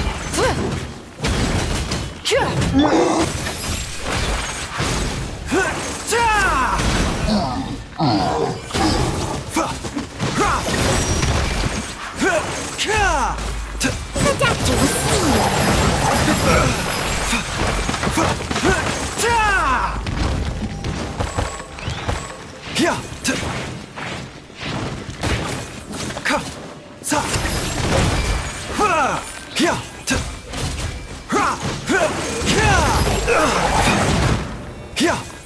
The doctor was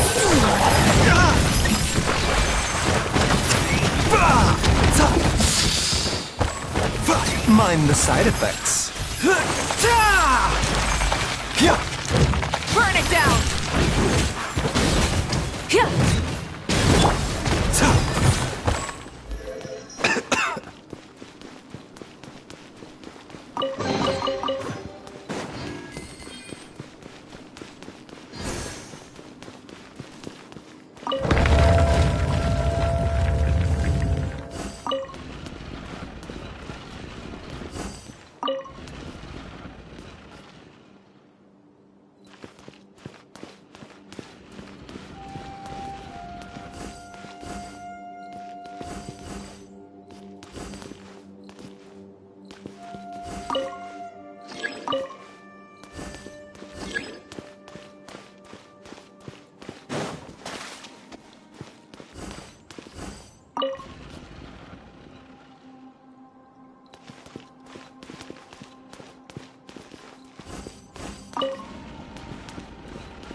Zhongli! Look out! There's a monster next to her! The god remains must have lured them here. Watch my back.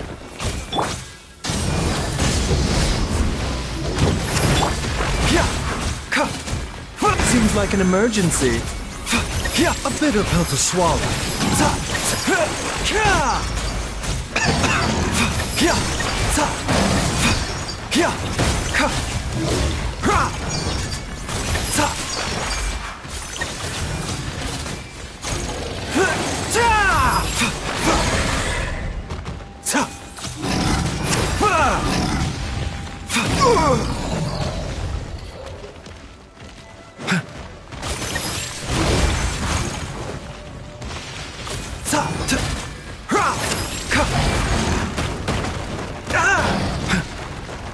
This is nothing.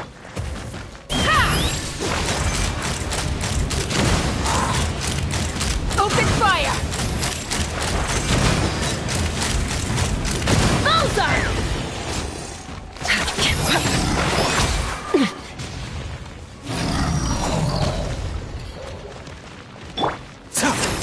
Mind the side effects.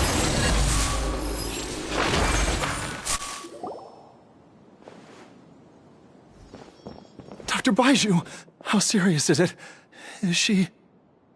I can still feel a pulse, but her condition is quite grave. The god remains here are encroaching on her cognition, much as the poison in your system did to you. If we don't eliminate it soon, then even if we save her life, I fear that she may never wake up again. Then, what are we waiting for? Let's destroy the remains right away! It's not as simple as that.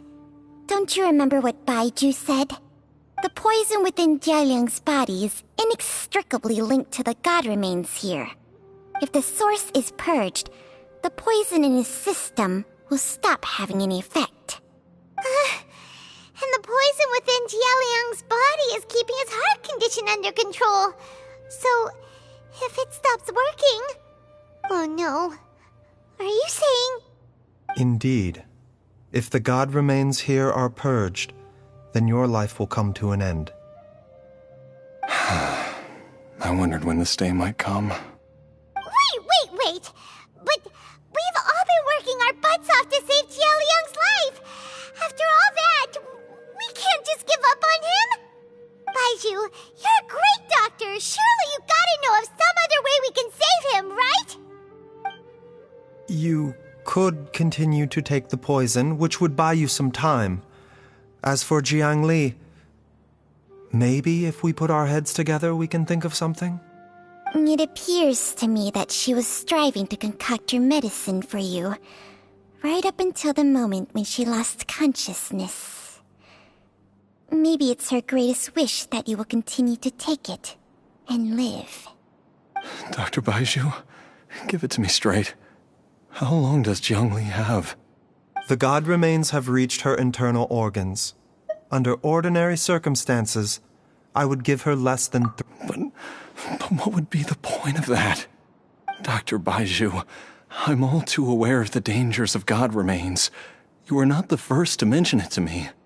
If I continue to sustain my own life using this wretched substance, not only would Jiang Li have to keep risking her life to make my medicine for me, but I would have to live with the looming threat of these remains breaking out and wreaking havoc not just upon me, but my entire family. I know for a fact that I should have died over a decade ago. The fact that I've been around to see IU grow up is already a great blessing from Rex Lapis.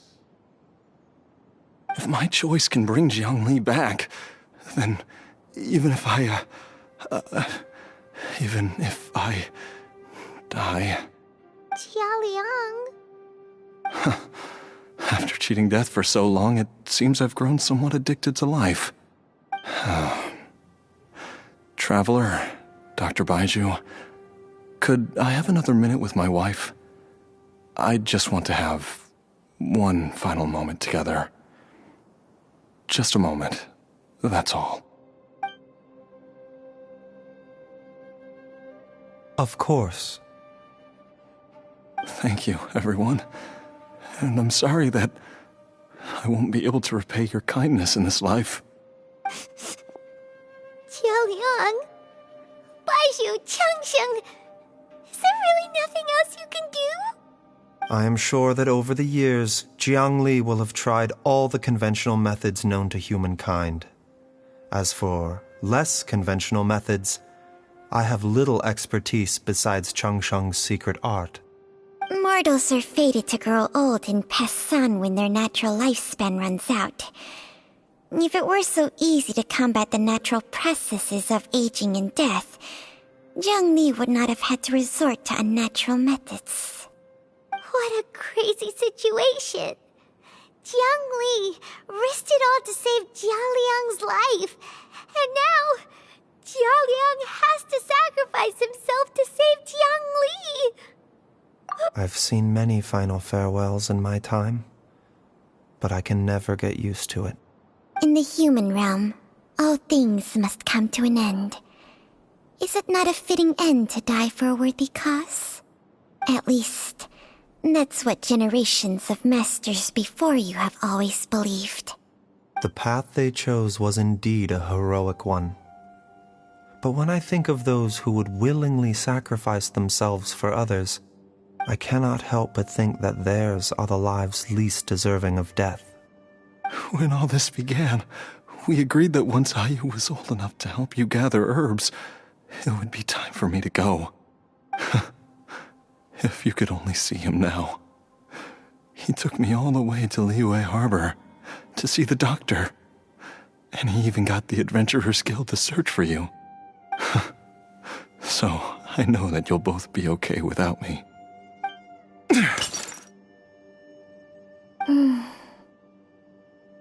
I've said my goodbyes. My time has come. Do what you must. As you wish.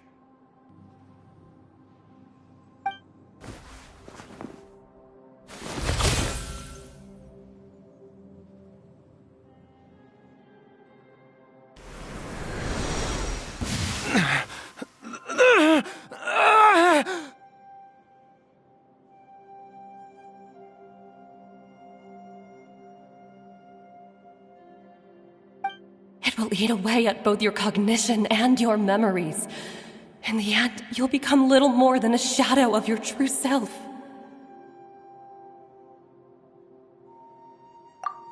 I'll take it. At the very least, it will allow me to stay with you and watch Ayu grow up.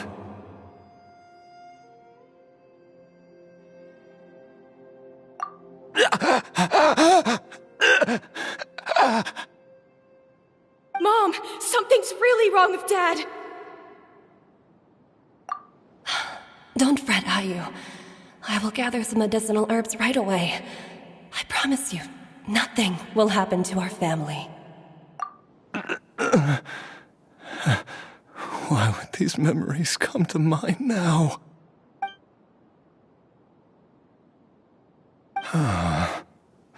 The longer we live, the tighter we cling to what we have.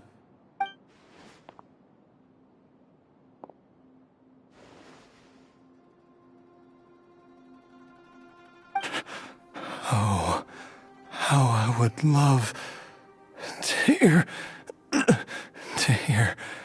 your voice one last time.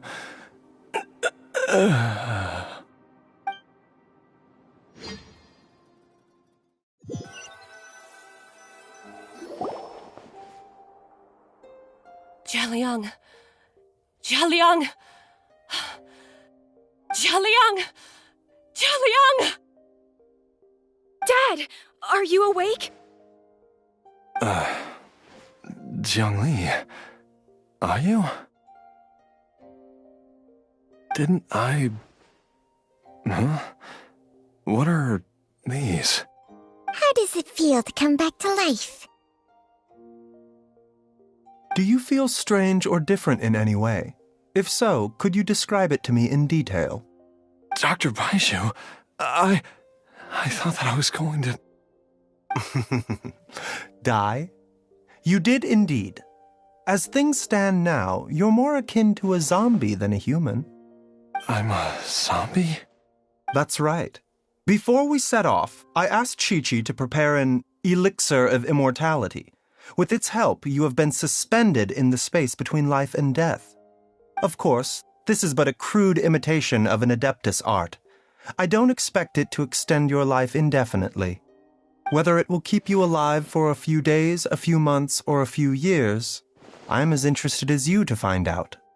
But, however long you have left, I believe it should be more than sufficient time for you to say your final goodbyes before departing the world in peace. I hope that Director Hu finds this arrangement to be a satisfactory one. An elixir of immortality? How'd you cook that up? Ugh. Leave it to you to work on something like that behind my back. It's a work in progress that hardly lives up to its name, and it would have had no effect were it not for Jialiang's iron will. In the end, I am merely a doctor. I understand very little of the great principles governing life and death, and the perpetual cycle of yin and yang. All I know is that if I'm presented with a life that deserves to be saved, I will do everything in my power to save them. And even this would have counted for nothing without Director Hu's assistance. After all, did you not tell Jia Liang to show us the way before we set off for Qingce village? Oops. And I'm busted. Without Director Hu nudging things in the right direction, we may not have found Jiang Li in time. No wonder he didn't mention the elixir back then. I thought he was being frank and transparent with me for once, but apparently not. Director Hu told me to keep her suggestion a secret, but it seems nothing escapes Dr. Baiju's attention. Never underestimate a serpent's sense of smell. All I wanted was to help Jialiang find his missing wife as soon as possible, so that he could be on his way to the afterlife without any unfulfilled wishes making the journey more difficult than it needs to be. Leave it to Boo Boo Pharmacy to snatch the perfect opportunity right out of my hands at the last hurdle. Never mind. I'll just have to put it down in the books as a deferred consideration. One Chi-Chi was enough of a conundrum. The last thing I need's another one. If I'd known this was coming, I'd have whisked him off to the Wangsheng funeral parlor the moment I found him. You stay away from my dad! When I grow up, I'm gonna become an even better doctor than Mom and Baiju, and cure Dad for good! Oh, is that right? Well, you wouldn't be the first person who's tried to put Wangsheng funeral parlor out of business. If you're serious about it, you'll have your work cut out for you. Traveler, Paimon, I'll catch you all another time. Is she finally gone?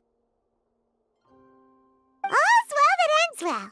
If you ask Paimon, we should probably do something to celebrate this hard-earned family reunion. At times like this, a grand celebratory feast is in order. It feels like it was a whole lifetime ago when I last talked with Jiang Li and Ayu around the dinner table.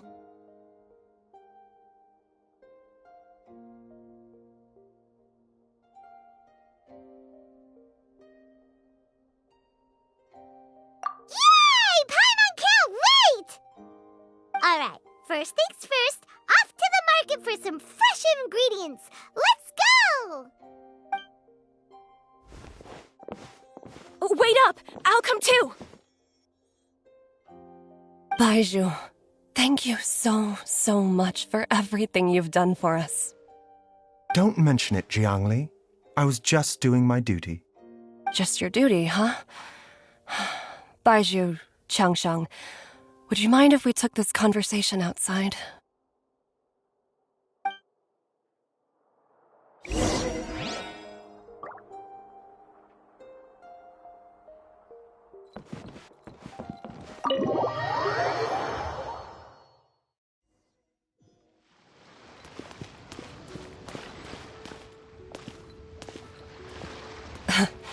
Time flies.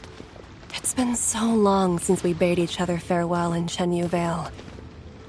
Changsheng, you're the same as ever. You haven't changed one bit. You, on the other hand, have changed a lot. You're right. My younger self would have never imagined that things would one day turn out this way. Or that you'd turn out this way, Baiju.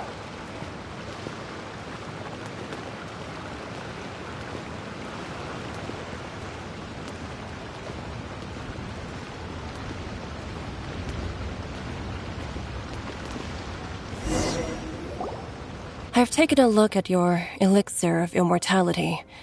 It's not altogether dissimilar from the poison I concocted in terms of the way it functions. I have to say, Jiang Li, it was a stroke of genius to use poison to maintain life. I hope you're not too upset at me for copying your methods. No, not at all. With your intellect, even if you'd never seen my poison, I believe you would have eventually arrived at the same approach. But I'm still impressed by how quickly you managed to gain such a thorough understanding of it. Jialiang's still only been in your care for a few days. Not just that, you even managed to improve upon the original formula. That cannot be explained by intellect alone. Baiju, be honest with me. Did you try out some of the poison on yourself?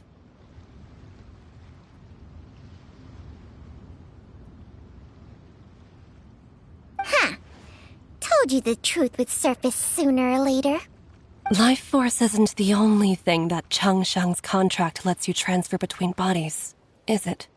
Nothing gets past you, Jiangli. You are correct. Besides life force, Changsheng's secret art also allows for the transfer of toxins and diseases. When I treated Jia Liang for the second time, I transferred some of the poison from his body into my own. Not only did this allow me to alleviate the burden on him, but it also gave me an opportunity to study its properties. There is no need to worry about any long-term consequences to my health, however. Now that the source has been destroyed, any remaining poison in me will have already dissipated. But you took such a huge risk. If we hadn't destroyed the god's remains back there, then even you might have... What am I saying? I'm in no position to criticize you for this. The reason I left our master and went into hiding all those years ago was that he was getting old, and I didn't want him using up any more of his own life force to treat my husband. But in the end, how were my methods any different? I risked one life to save another, and then you tried the poison on yourself too. It looks like both of us have ended up going the same way as our master before us. Are all disciples of Chenyu Vale destined to turn out this way? To live a short life, having given away our own for the sake of others? To fight relentlessly against the natural course of life and death, whatever the cost? Maybe our fate is sealed the moment we decide to study medicine. We are doctors, Jiangli. We ought never say that anyone's fate is sealed. Baizhu, I can tell that, over the years, you've used the contract with Changsheng to transfer many diseases and toxins to yourself. There are so many that, some of them, I don't even recognize.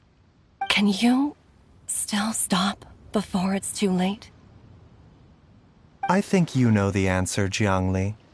Every one of us from Chenyu Vale believes in the same thing. Hey, food's ready! Mom, come and join us. The Traveler taught me a load of new recipes and said even Dad'll be able to taste them. Come and try them out. Yes, darling. Mom will be there in just a second. Hey, slow down. Baizhu, I know I won't be able to convince you, but please don't forget that if one day you're not around anymore, Chi-Chi, Gui, and all the friends who have grown fond of you, they will all miss you dearly. There's no need to worry, Jiangli.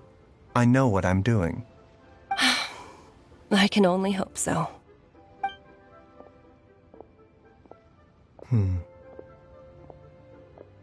Baizhu, what did Jiang Li mean by not around anymore? Are you gonna be okay?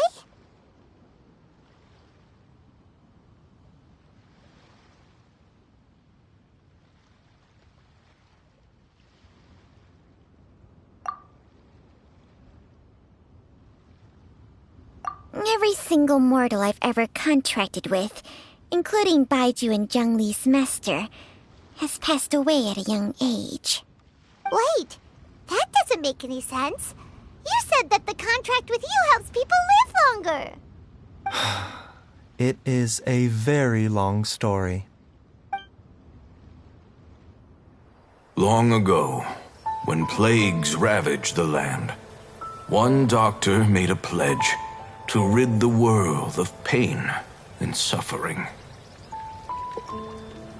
But even the most ingenious mortal medicine could not stay the tide of disease.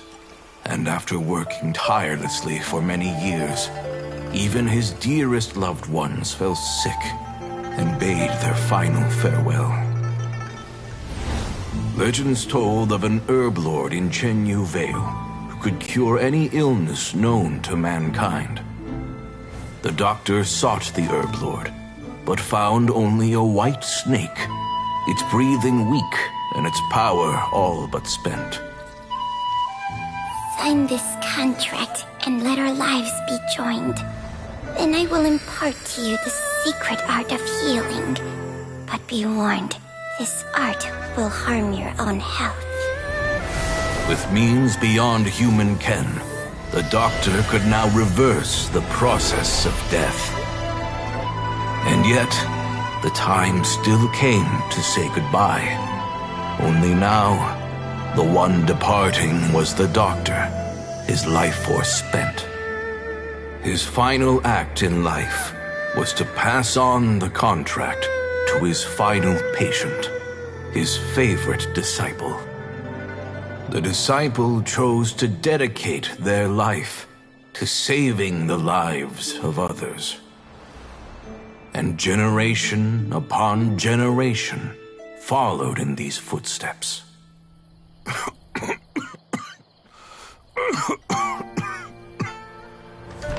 Since I inherited this contract, I've always respected the path taken by my predecessors, and followed it myself unquestioningly.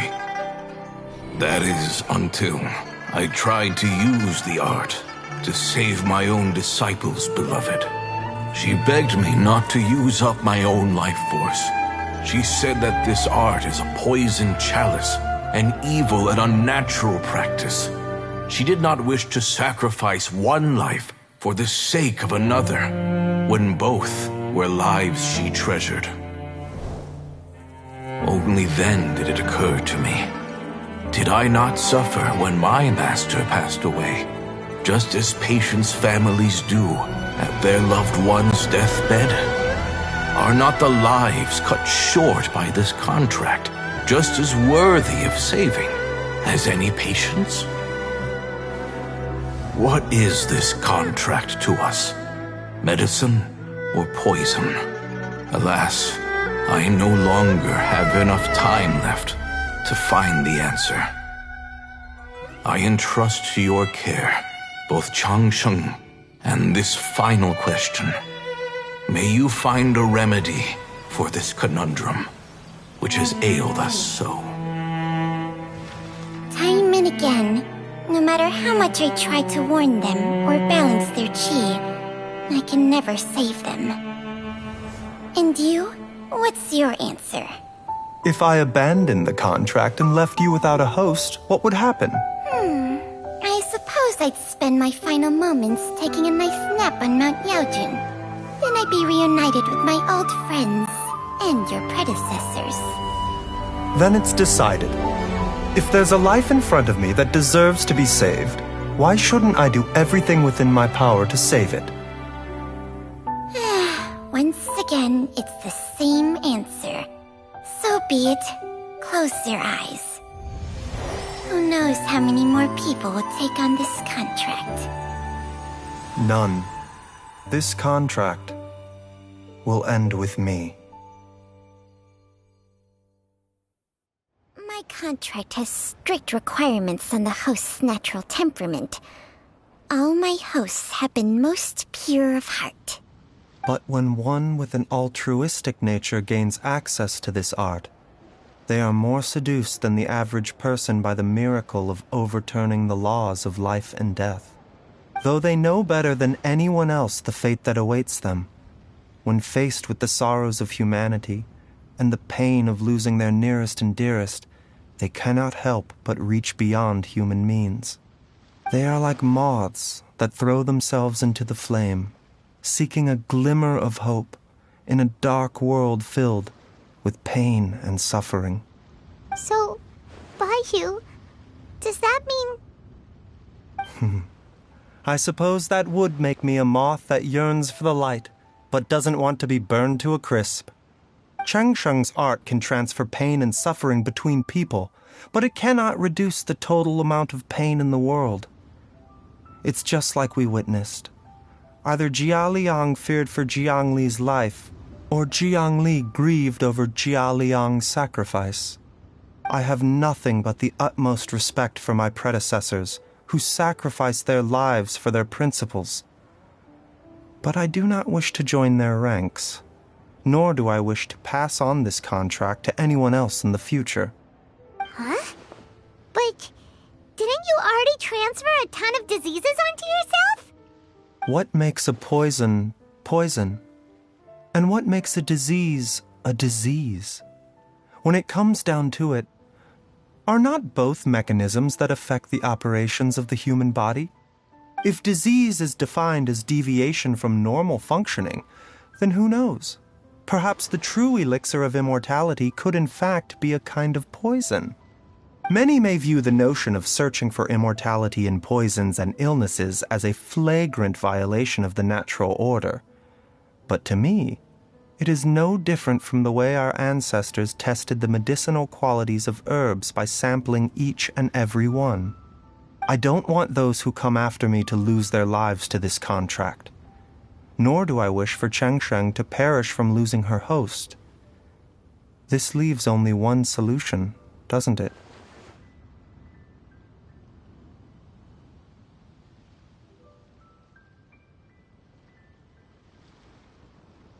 Precisely.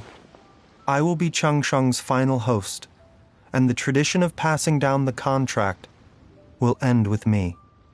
Even the gods of old struggle to achieve true immortality. First you want to save others, then you want to save yourself. Now you even want to save me. You're getting greedy, Baiju. But isn't wanting to have it all what makes us human? For a selfish moth like me, who's afraid of the flame yet yearns for the light, the only path forward is up towards the moon. For once, Paimon just does not know what to say. Dr. Baiju, Traveler, what are you still chatting about? The food's about to get cold.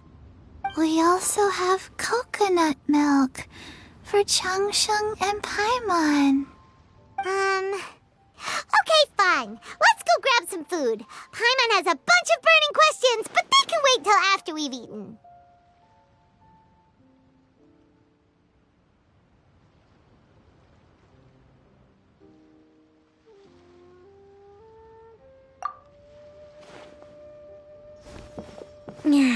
I do envy Paimon sometimes.